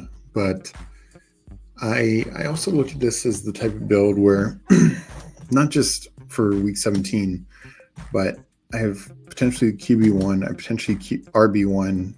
T. Higgins isn't going to be wide receiver 1, but he can be top 5 wide receiver. So I think when you can do that, that always feels like a strong start and a way to win your pod, get to the playoffs. And then, you have a situation where 2 or 3 of those guys go off in any playoff week. Even in a big pod like the BBM, you have a real chance to advance.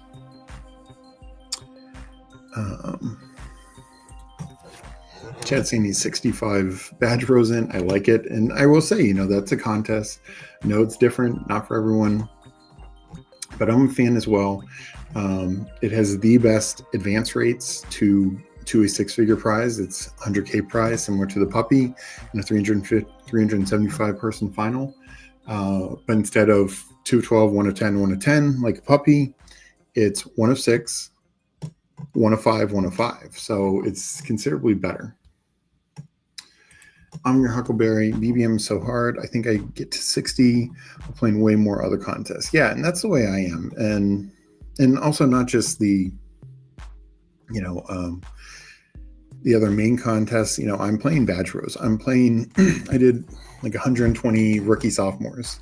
I maxed every super flex that's come out. I'm gonna do at least 50, probably more marathon and sprints. I think those have better ROI tournaments with they're 6-figure paydays. Sure, BBM's the only one where you're getting to 1 million, but I'll be fine if I hit 6 figures. You know what I mean? So but no, I just want to open myself up to as many quality tournaments as possible. I think the better advance rates, the better for the individual. And I just feel like with all the work that I'm doing, I want sweats. I want to have as many playoff shots. I want to have as many semifinal shots, and of course as many final shots as possible.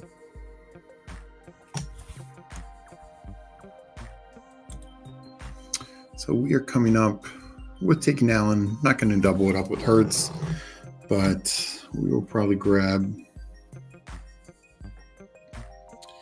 a receiver here.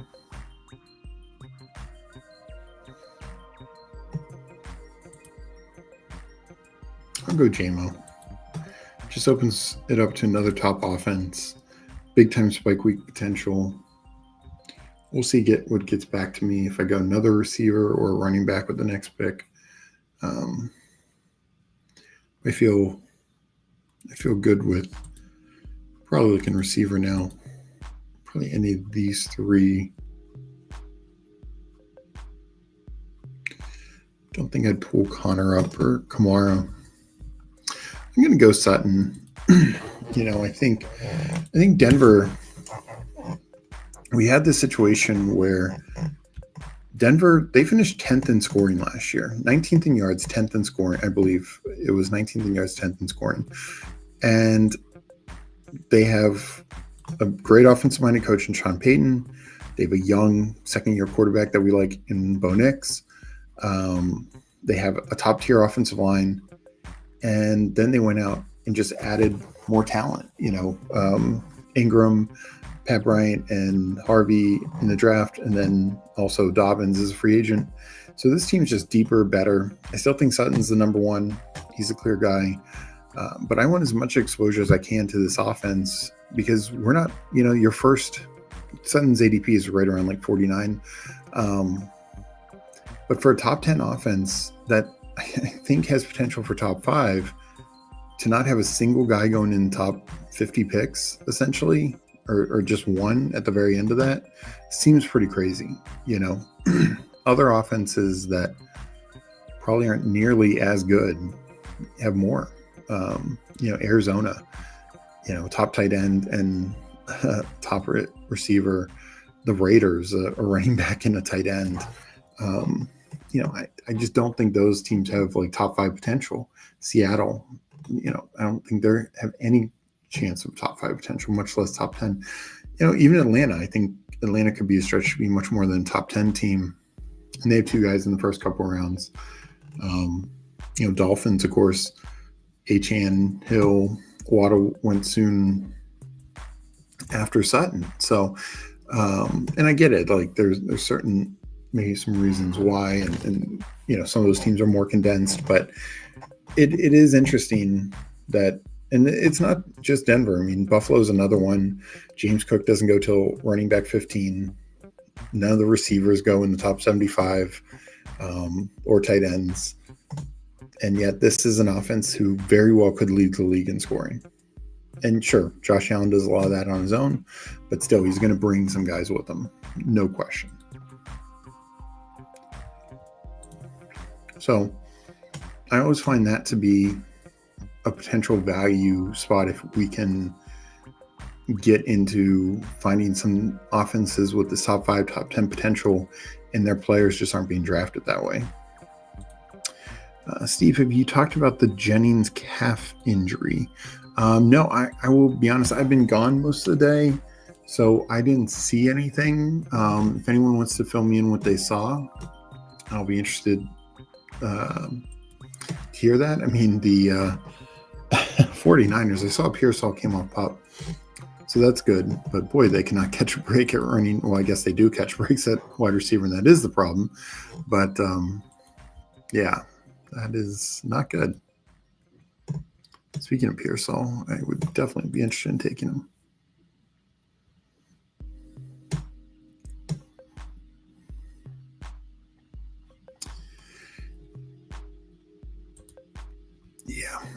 Yeah. I don't mind Monty. Probably could have gone Pacheco. If Pacheco comes back, I think I'll take him. Get a second running back to go with my anchor.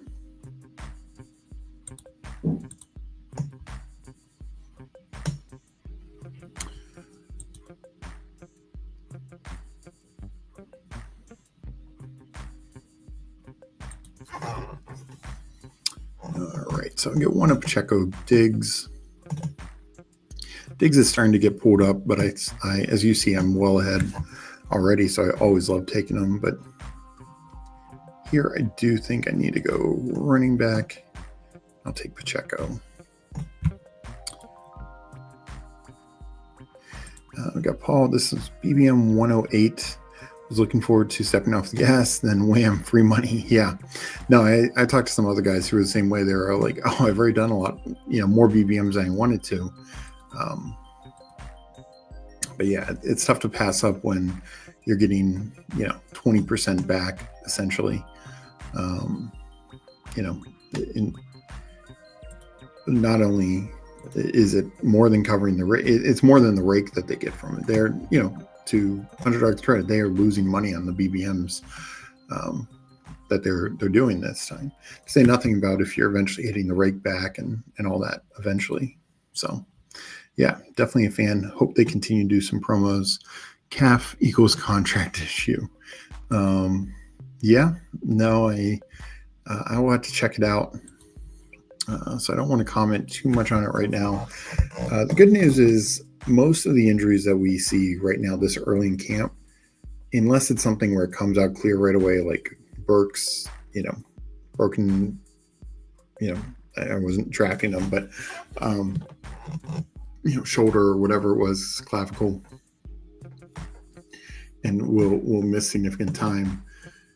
Some of these, even the Mixon thing, there's still 40 days. Like, we see NFL players come back from significant injuries in less time. So it could just be precautionary. Guys like Mixon, Stafford, Mooney, Fields, the few others, Jefferson, etc. There are things to bear in mind, things to bear watching. I'll take the falls on them as they happen. Like, I'm not totally not going to take Mixon again. I was in a draft last night where Mixon went like 90th, and I was considering taking him, because I think the fall there, and he's could be there right now, especially in a BBM where you're getting like some crazy value. Now I will say I probably will still be more bullish overall running back than I normally would, and I think there's some ways you have to build with it, but like if Mixon comes back to me, I think I would take him. So he doesn't, yeah. But for me, it would have been worth it.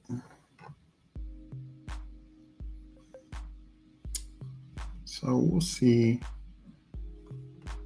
If I get Mason, I'll go that route. I'm just going to go Mason here. There's some quarterback options I could do. Bo Nix, but probably will take Keon Coleman if he's there. And we can find quarterbacks later. So let's go back here.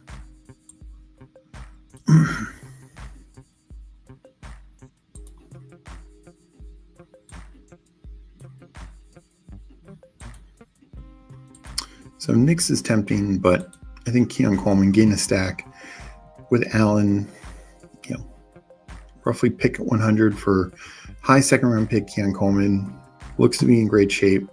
It sounds like him and Palmer will be the the outside receivers, Shakir inside. Shakir probably still ends up being the top target earner, but I think Keon Coleman absolutely has potential for a breakout. As I mentioned before, Josh Allen had like his lowest touchdown rate last year.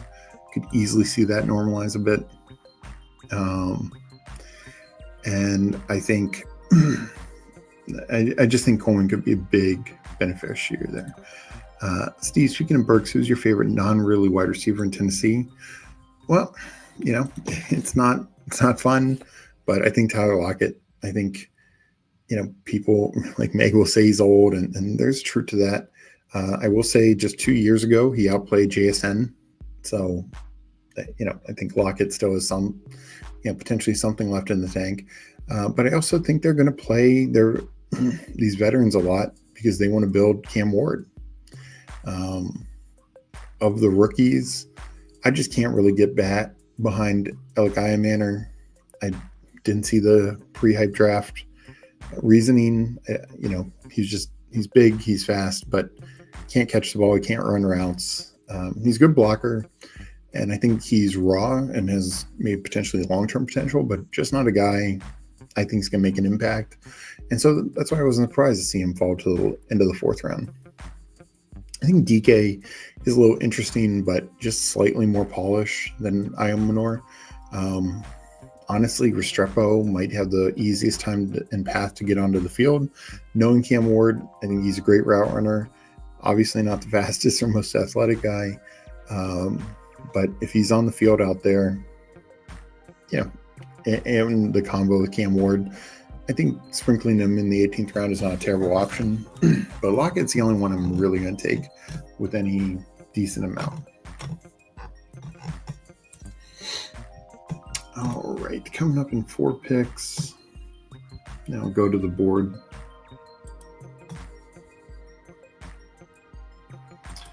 So this is what I mean. Like Justin Fields falling, he's there at 118. I can make a Caleb case. I can make a Drake May case. We'll probably go quarterback here since Sutton, Pearsall went, Goff went. Yeah. So Fields goes. I'll get one of them. Obviously, I have way more May. I need to upload this because it's probably a little lower overall. He goes. I'll take Caleb. Burton's right here. I can also pull up Loveland, which will probably be my top choice because I need a tight end. I think Loveland's a little safer, and Burton does go. So after I make this pick, I'll pull up the board. But hopefully it's Colts and Loveland coming back to me. And it is not. So that didn't work out.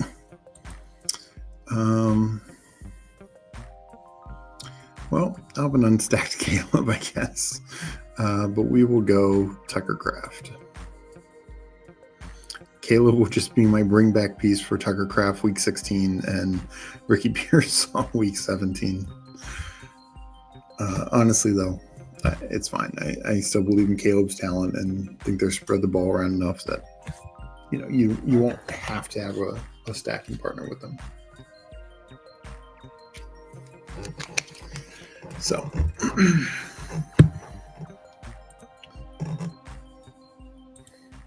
get our guy Jim Waller in here. I was in at least one Chow Chow with Jim last night. I remember I hated my team in that one. So hopefully the Chow Chows have been faring better for you. I'm too much Lockett. Yeah, I mean, it's a risky click, but as an 18th round, sometimes late 17th round, 18th round click, I don't think it's a terrible play. I'm somewhat bullish on Cam Ward. I mean, I don't think you're going to get like Jaden-like year, of course, but could it be kind of close, kind of around the Knicks Stroud year? Sure. And so I think Ridley and Lockett can be beneficiaries there. It makes me very uncomfortable. Yeah, to me, anytime you're getting a starter, and we don't know 100%, but when you're getting these clear starters in round 17 and 18, I think there's a lot of value there. I get it that sometimes a third receiver in a team might be better, or some of these you could guess right on, say, the Steelers' number 2 receiver or the third receiver for some other situation. But I think a lot gets probably the number 2 receiver, similar to same kind of call for Darius Slayton. Like, I don't think he's challenging Malik Neighbors one bit, but he's going to be out on the field. He's produced in the past. New quarterback situation that should only benefit him. So I'll take those free guys at the end. Let's see, we got Jim. Oh yeah, I remember that one. Yes, I did. I kept getting sniped at quarterback. Like my top 3 guys I wanted to stack with got picked like 1 or 2 spots right before at me in like 3 or 4 rounds, and it was just not good. And then I took a quarterback thinking it could backstack, and then I wasn't able to backstack that guy. It was just, not the greatest draft. But good news in Chow Chow. Stacking isn't nearly as important.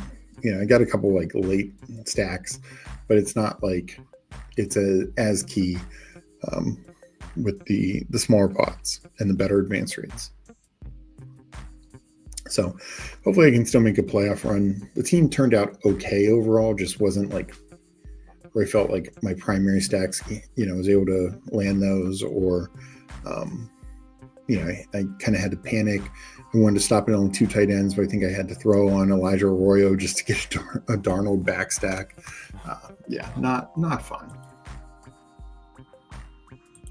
But at the same time, we hear this all the time, especially in BBMs. Pecorine, he got sniped. He pivoted to, I think, Tom Brady. The guy the next year got sniped from Dak. He pivoted, got Jordan Love, who was his quarterback. So, it happens. That's the game. Let's see here. Do I go third running back?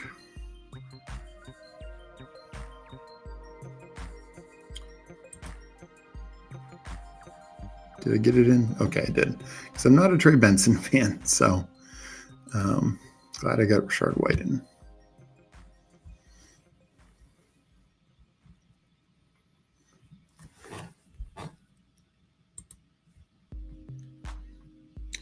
Might go likely here. There's nothing built out for a third quarterback yet.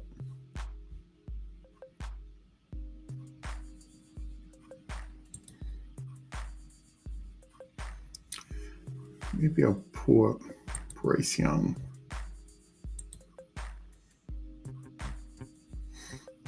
I do like having the third quarterback, especially since my number 2, Caleb, is not going to be stacked unless I get like Roshan. But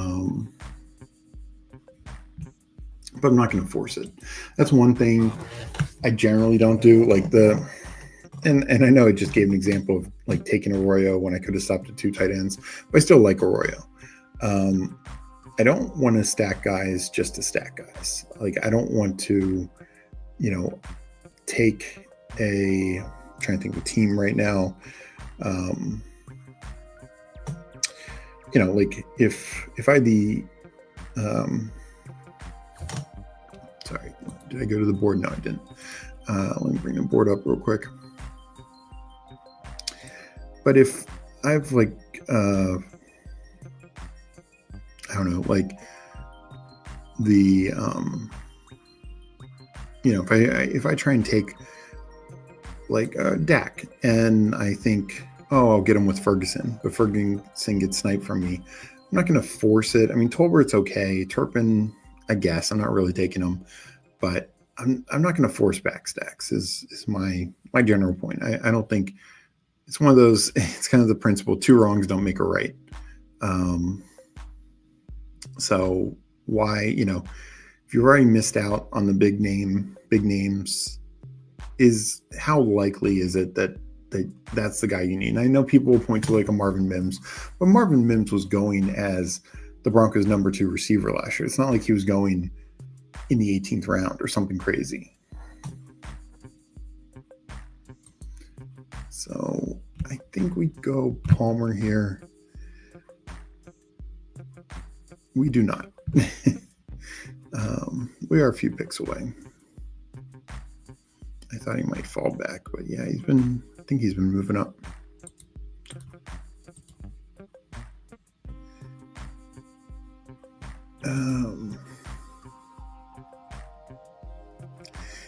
Let's see. In that draft, I'm trying to think. I was in the back half. I want to say it was like 10th. I can't remember the exact pick spot. I don't think I did one where I had the 12th spot last night, but I don't think it was that one.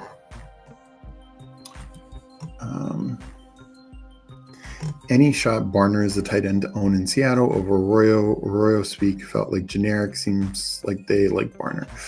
Yeah, I mean, I think that's fair. At the same time, Barner is like a 5th round pick. He's more of a blocking type tight end. I think he does okay, but like in college, Loveland was the pass catching guy over him, and of course he was well behind like Roman Wilson, Cornelius Johnson, etc. And I think I'm trying to think of a good comp to him. I mean, honestly, Seattle, he's like the Will Dissly. Like, sure, like the Chargers saw last year, if you need Will Dissly to get the job done, he can do it. But you'd rather not have Will Dissly be the guy getting the job done in the passing game. I think that's the kind of same thing with Barner. Like, he'll be out there for plenty of snaps because his blocking is so good. He can passably catch the ball. But I just don't think he's going to be like the guy for them. And if Roschon comes back, I'll make that pick pretty easy. And it could be like early on, it is Barner more. But I think Arroyo just offers something that they don't have. They don't have a lot of vertical speed. It's kind of like just MVS and him, maybe a little Horton. But their other receivers are not in that wheelhouse. So Roschon does come back. We will take that. I've been starting to get some more Jerome Ford.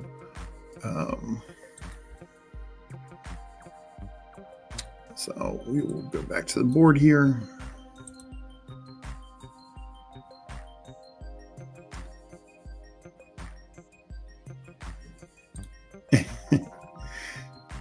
Why do you hate Ravens receivers? So I don't think I dropped them too much. I did. I think it was maybe, I think at Eliminator I dropped him the most because I realized I had him a little too high just from the premise that he's the veteran.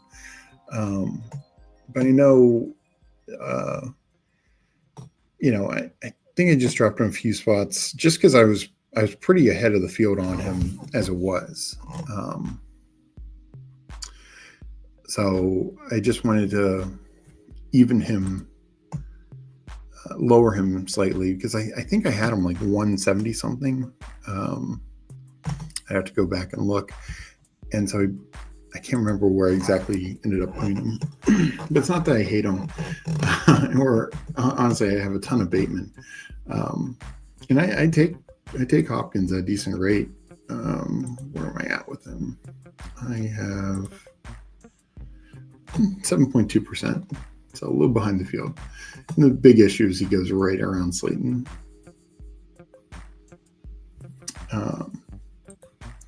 So let me get back to chat. One of, if not both, Eagles and Bills could be resting players week 17. It could be 13-3 and have the job done. They could, and I think the Bills would be the bigger risk there just because their division is far less competitive. But this is, when people say draft like you're right, it's not like every take you make is right. Like, I think Alec Manor is going to be the wide receiver 2 in Tennessee. Like, no, I think you need to see signal and noise for that. When it's drafting like you're right, it's like I'm drafting on the premise that the Eagles and Bills are just 2 of the best offense in the league. It's not a snowy blizzard game in Buffalo. And these 2 teams go off and it's the shootout of the year. That's definitely possible. It's 2 great defenses. I understand that. But, Cincinnati trounced a great defense in Denver last year. We see that plenty.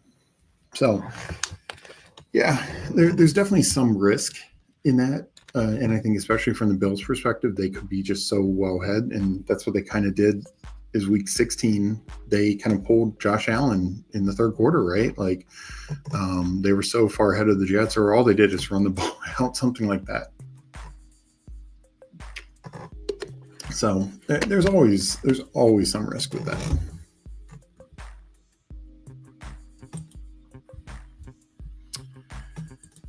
For me, it's just I'm going to bet on great offenses and hope they come together at the right time. But it is interesting, like some of the games probably every year that we circle ahead of time for week 17 just really haven't always hit.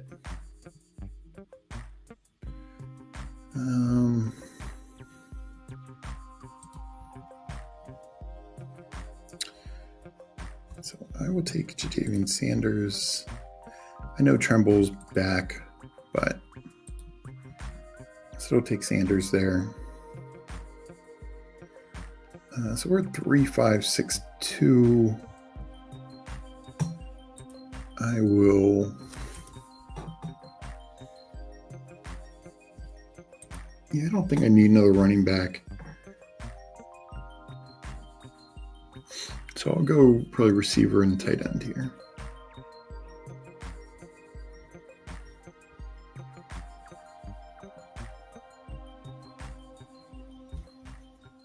All right, I will take Hopkins because I didn't get a Ravens earlier. Not just for Mike Robb, but in the 190s, I definitely like his price.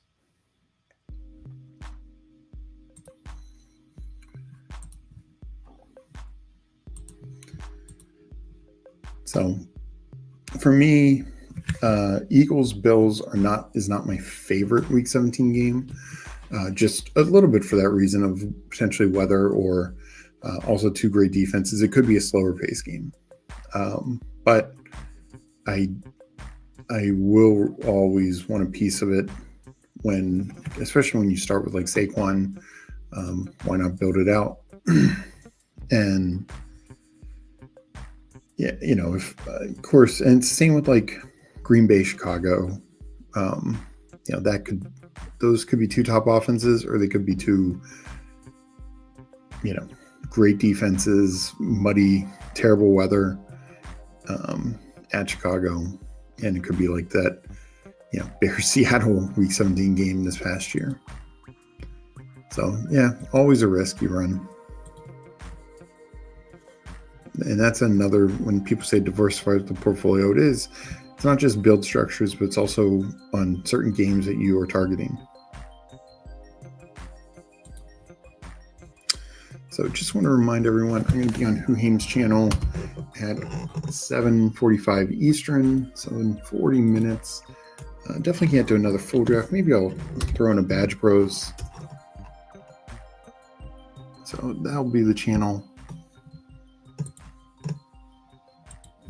I'll get a Badge Bros started. That should still give me enough time to jump in to stream.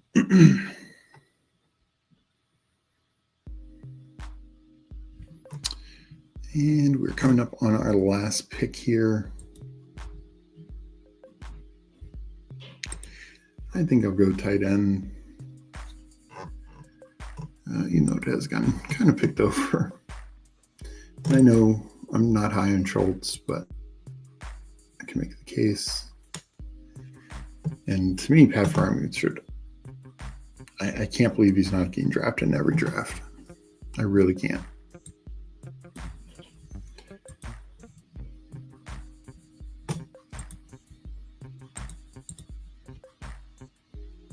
I think this is, he definitely should have fallen. And like you see, I have him in 190s. He's like a 16th round guy to me. So to get him at the end of the 18th round is quite the steal in my book. This is a guy who has multiple top 10 tight end seasons in his career. He's going to have the best quarterback of his career. Yes, he's got the best competition of his career, but it's an offensive system where it has worked before. So that's my team. Let me do a quick look at Paul and King of Kings. Paul went 3-5-7-3. And of course, it reverted back to me. I don't need to go over my team. Paul went 2-6-8-3. Lamar Penix, Connor Pollard, B-Rob, J.K. Dobbins, Rico Dowdle, and Will Shipley. Then Neighbors, McConkey, Mike Evans. I mean, those top 3 receivers are, near as good as it gets. Zay, Hollywood, Pat Bryant's a little mini bring back there. Tutu, Ray, and then Andrews, Kyle Pitts. Yeah, I mean, I'm not taking a ton of Kyle Pitts, but I don't mind tacking him into like a stack with Penix. I think that's probably pretty much every time I'm taking Pitts, it's been with Penix, and because it's one of those things. I think Pitts' only chance of succeeding is kind of if Penix is good. If the Falcons' passing attack is just mid, I think it'll be tough for Pitts to exceed with guys like London, Mooney, and Bijan. So let me jump in. I'm going to jump into a quick Badge Bros, get that going. So I'm going to enter in 5 seconds. I know this is tough to jump in, but I'm going to count down 5, 4, 3, 2, 1, enter. So should fill quickly. Oh, and I forgot to, sorry about that. I forgot to do King Kings. Let me bring up another screen. I'll just read out his team.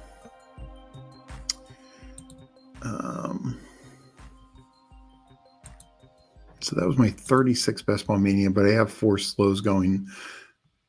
And all right, so King Kings, he went 3-5-7-3. Mahomes, Goff, Stroud, Derrick Henry, Kyren Williams, RJ Harvey, Tank Bigsby.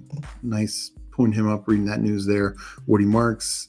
I'm not a big Woody Marks fan, but I get it with where things stand with Houston right now. Amon-Ra, Worthy, Jaden Higgins all stacked. Juwan Jennings in there as well. Trey Harris, Christian Kirk, Tim Patrick, really stacking it up. And then Hunter Henry, Kate Otten, Chig for the tight end room. Yeah, I mean, no real weakness. Running back, get 3 clear starters, some upside plays, 3 starting quarterbacks, all stacked up. Some bring back, some elite talent. That's a fun team. So this draft is starting. I got the 3rd spot. Looks like didn't get anyone in here, so sorry about that if you're trying. Let me take a quick drink.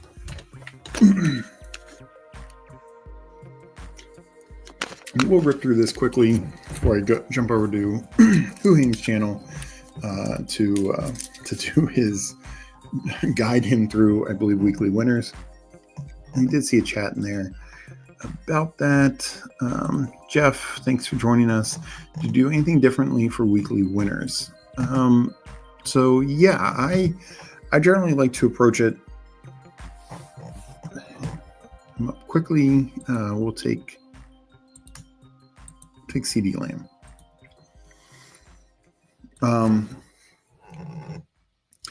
So I like looking and finding about 3 weeks of buys. Kind of doesn't matter what they are. They're, of course, like week 8's the easiest because most teams are on buying. A week like week 7, only 2 teams. You definitely need probably at least 2 others. But I like just taking 3 weeks and being like, okay, of my 18 picks, like 15 of them are going to be guaranteed from these 3 weeks. Do I do that every time? No, but that's what I generally like. And basically saying, I'm not going to compete those 3 weeks, but the other 14 weeks, I will compete. And I will have a team where pretty much my entire roster should be there. Those other 14 weeks. It's well stacked, well correlated. I don't necessarily try and find like, oh, these teams play each other week 5 or something like that. Let me see here. Yeah, I mean, Lamb Neighbors seems like a good fun start. If there's somebody that I know, they just happen to play each other, but it's not like I try and build out all, have the perfect breakdown for like week 4, week 5, or anything like that. But I basically like punting a few weeks and not overstacking a team. A couple times I will. So this is always what's interesting about weekly winners. Usually I like the running backs more, and we saw the first tight end get pulled up. But I just got 3 first-round receivers in this draft. I will probably pivot away now just because receiver starts to flatten out. But boy, that feels good.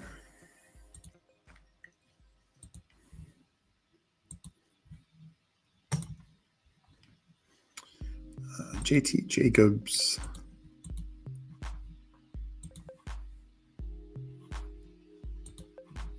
So I get JT. So, I mean, these are like 4 top 20 picks. JT is slightly less than that, but.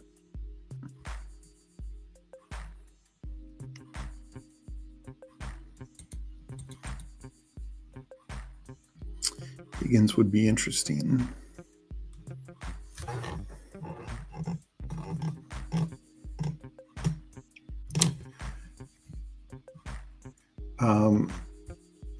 It's weird. The other thing with weekly winners is I'm really searching for upside and spike weeks. Like there's plenty of good, fine receivers or running backs, but they're good because they're going to get a lot of 15-point games. They're not good because they're going to get you a 25-point game. Good example of that.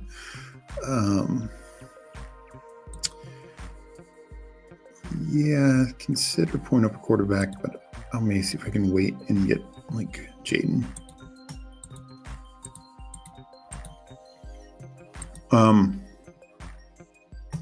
Like a Jacoby Myers. He had 9 games in 15 games last year of 10 or more points, but only 1 game over 20 points. Zay Flowers, another one. He only had like 6 or 7 10 or more point games, but I think only 1 cracked 20. And that one did hit like 26 points, something like that. So that was a big spike week, but that was the only one. So you're investing a pretty early pick in a guy that might truly make your lineup a difference maker one time. Because while in a BBM, consistently getting guys who can hit 15 points is great, and you can advance that way and even advance in playoff rounds that way. As your third receiver, even your second receiver, as your flex play. But in weekly winners, because it's so top heavy, it's only like 2.5% or even in the money in any given week. And then it's extremely top heavy. It's only like the first 500, only 500 people make, was it more than $15 or something like that? So I did go with Hurts there to get a quarterback. I really like having an elite quarterback.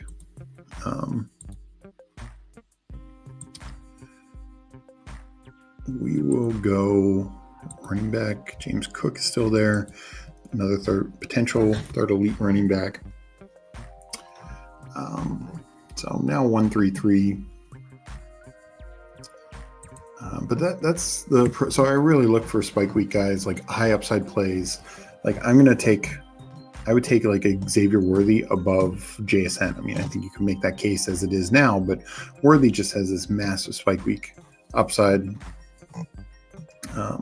JSN, I think he's probably going to be like a Jacoby Myers, where he'll have a lot of like 12, 14-point weeks, but just not a lot of like 20-point games.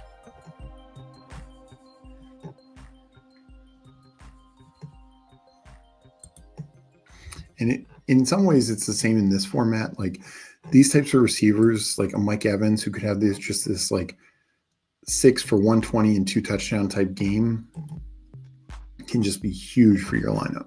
It's going to pay off a lot more than now. Interestingly, in the past, DK Metcalf has been more of a very consistent guy and not a big spike week guy. He'll have like 1 or 2 20-point games each of the last couple of years. Now, things could be very well different on new team, new quarterback.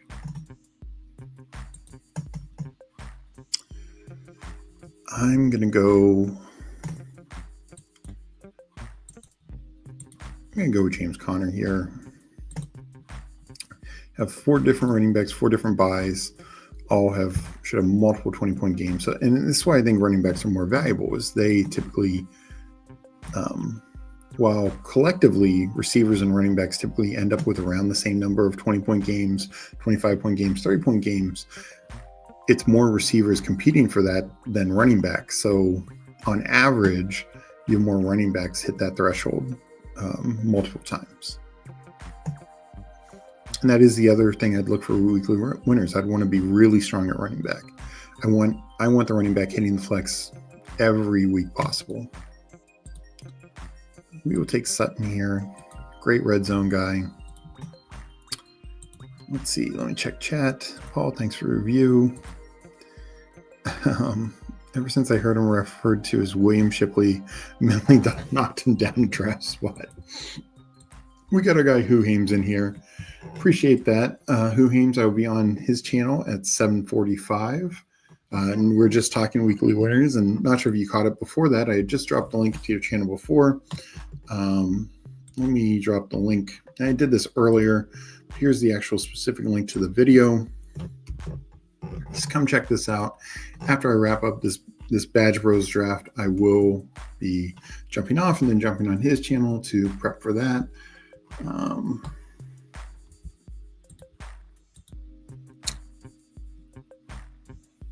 Yeah, we'll go Waddle. I don't take a lot of him, but another guy who theoretically is a last spike week upside.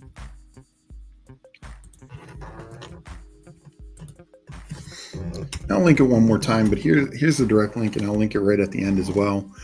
And make sure you sub to his channel if you're not already subbed, because this was his first sub goal, and he's already gone past that sub range. And yeah, love seeing his channel grow. It does great content, 4 or 5 days a week, or at least 5 now. Do I pull tight end? Yeah, I think I take Hawkinson here. I generally like to stop at 2 tight ends, and when I have a guy like Hawkinson, I feel really good about being able to do that. Thinner at quarterback than I usually like through here, but there's just it's such a deep position. A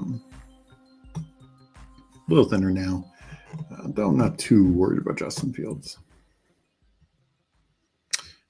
Yeah, Huckleberry asked for the link. I dropped it. Sutton over Hunter with that room already is crazy. I mean, my take is I love Hunter, and I think he's got a lot of upside. But Sutton is arguably one of the top 5 red zone receivers in the league. And I'm actually going to take Bo Nix here.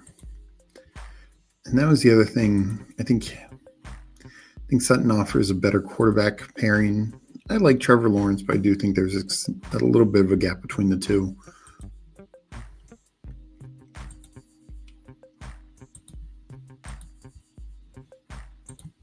So I need a running back here. But yeah, I mean, Sutton, if you look, I think it was week 9 on, he finished as wide receiver 8. So as Bo Nix got better and, as the offense improved last year, second half of the year, he was great. And yeah, I just think this offense has a chance to really take off this year. Baker is tempting with Evans, but he's got the same buy as Hurts. Don't love that. Just because I think every point matters here to get out of your pod. We'll take Tony Pollard, get a 5th running back. I'll stop at 5 running backs, especially when all 5 have a different buy. Because in this, I'm trying to get my running back to hit the flex as much as possible. I'll take one of these 2 quarterbacks. Mayfield goes. That's fine. I'll take Dak. Dak with Lamb. Hurts didn't get the stack with Hurts, and then finally Sutton and Nix. But Hurts doesn't need to be stacked. Can also throw on Goddard. I like Ingram. I like Andrews. Andrews is just another touchdown machine. And then I'll tack on a 7th receiver. But this is what's interesting about this format is, I mean, when my receivers are this strong, you could make the case to stop at 6. Because who's going to be cracking that lineup? Very, very rarely. But I'll find somebody. And I think here I will go with one of the guys who I think is the best option is Jaden Reed. I like him way more in this tournament because all I care about are his spike weeks. If he has 25, 30-point games, those are going to be the only 3 weeks that he plays, but that's fine. That it totally pays off his ADP in this type of tournament. And I guess we'll have an extra pick if I only stop at 2 tight ends. We'll see.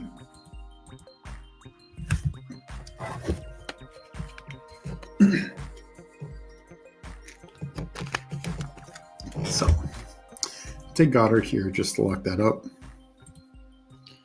There's other tight ends I could throw on. Could throw on an 8th receiver. Could throw on a 6th running back. Could even throw on a 4th quarterback. I think that's another way to get unique and different in this format. Like I said, every point matters in this, I feel like. So in a situation like, yes, Hurts is going to be a top 5 quarterback most weeks, but if there's a week where, 2 weeks where Jared Goff, it's an 18th round pick. This is not a normal contest where you're taking Jared Goff in the 10th or 12th round to pair with Hurts or McCarthy or Herbert. And I'm not saying I'm definitely going to do that, but it's just something I do find interesting. I might honestly take Chris Godwin because, again, I don't really care about the injury. If it takes him 6 weeks to get back on his feet, he goes. And you can make the same case at running back Jordan Mason. Like, he has a 2-touchdown game. He's going to hit the lineup. What I don't like are running backs like Jaylen Warren, who don't have a lot of end zone upside.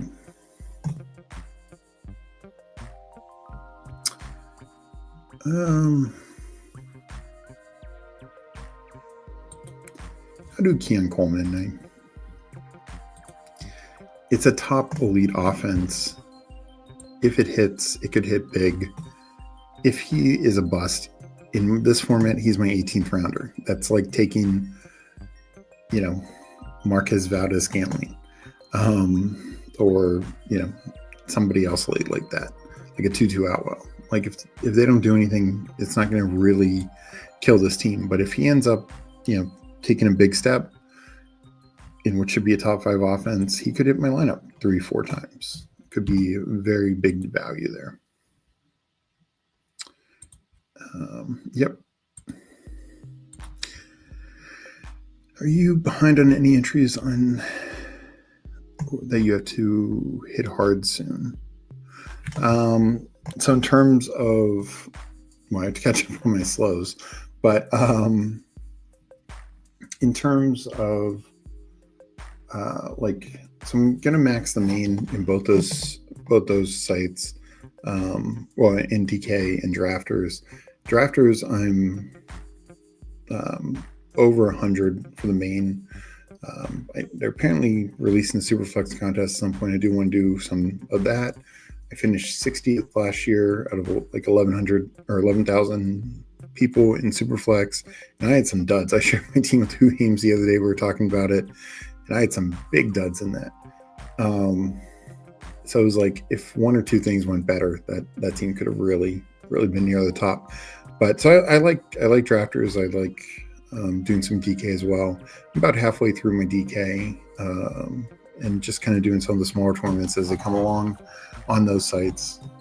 As for Underdog, I'm about, I'm planning on about 75 BBMs. I'm about 40.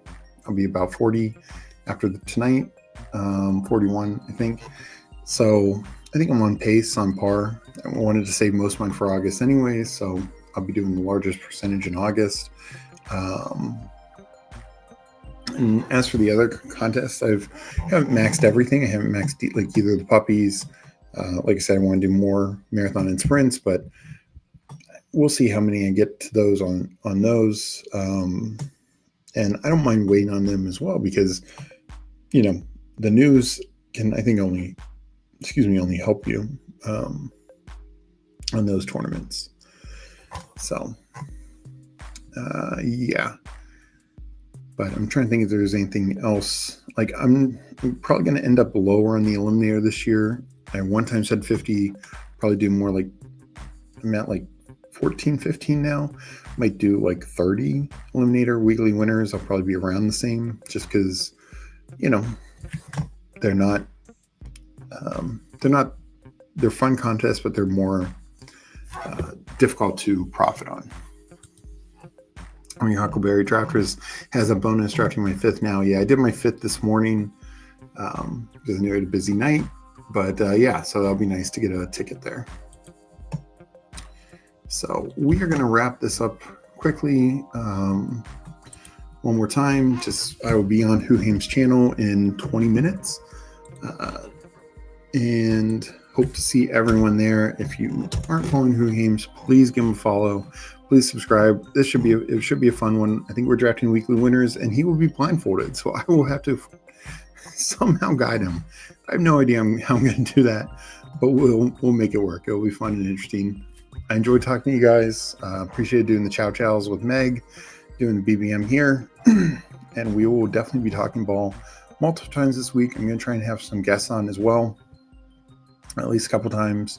But yeah, I'm not sure when I'll do the next one. Probably not tomorrow, but hopefully Tuesday. And yeah, we'll try and get see what else Underdog is releasing. But we'll be doing some badge bros. Maybe we can get a marathon or sprint to fill, because I do think those are more fun and interesting contests. Just a better way to get a better return on your investment. But yeah, we'll see. I have a feeling Underdog will be releasing more and more. I mean, he released 3 contests on Friday, 2 on Saturday. So I think they are going to be pumping more out. Appreciate you, Chad. Appreciate everyone else, and I will catch you guys next time. Have a good one.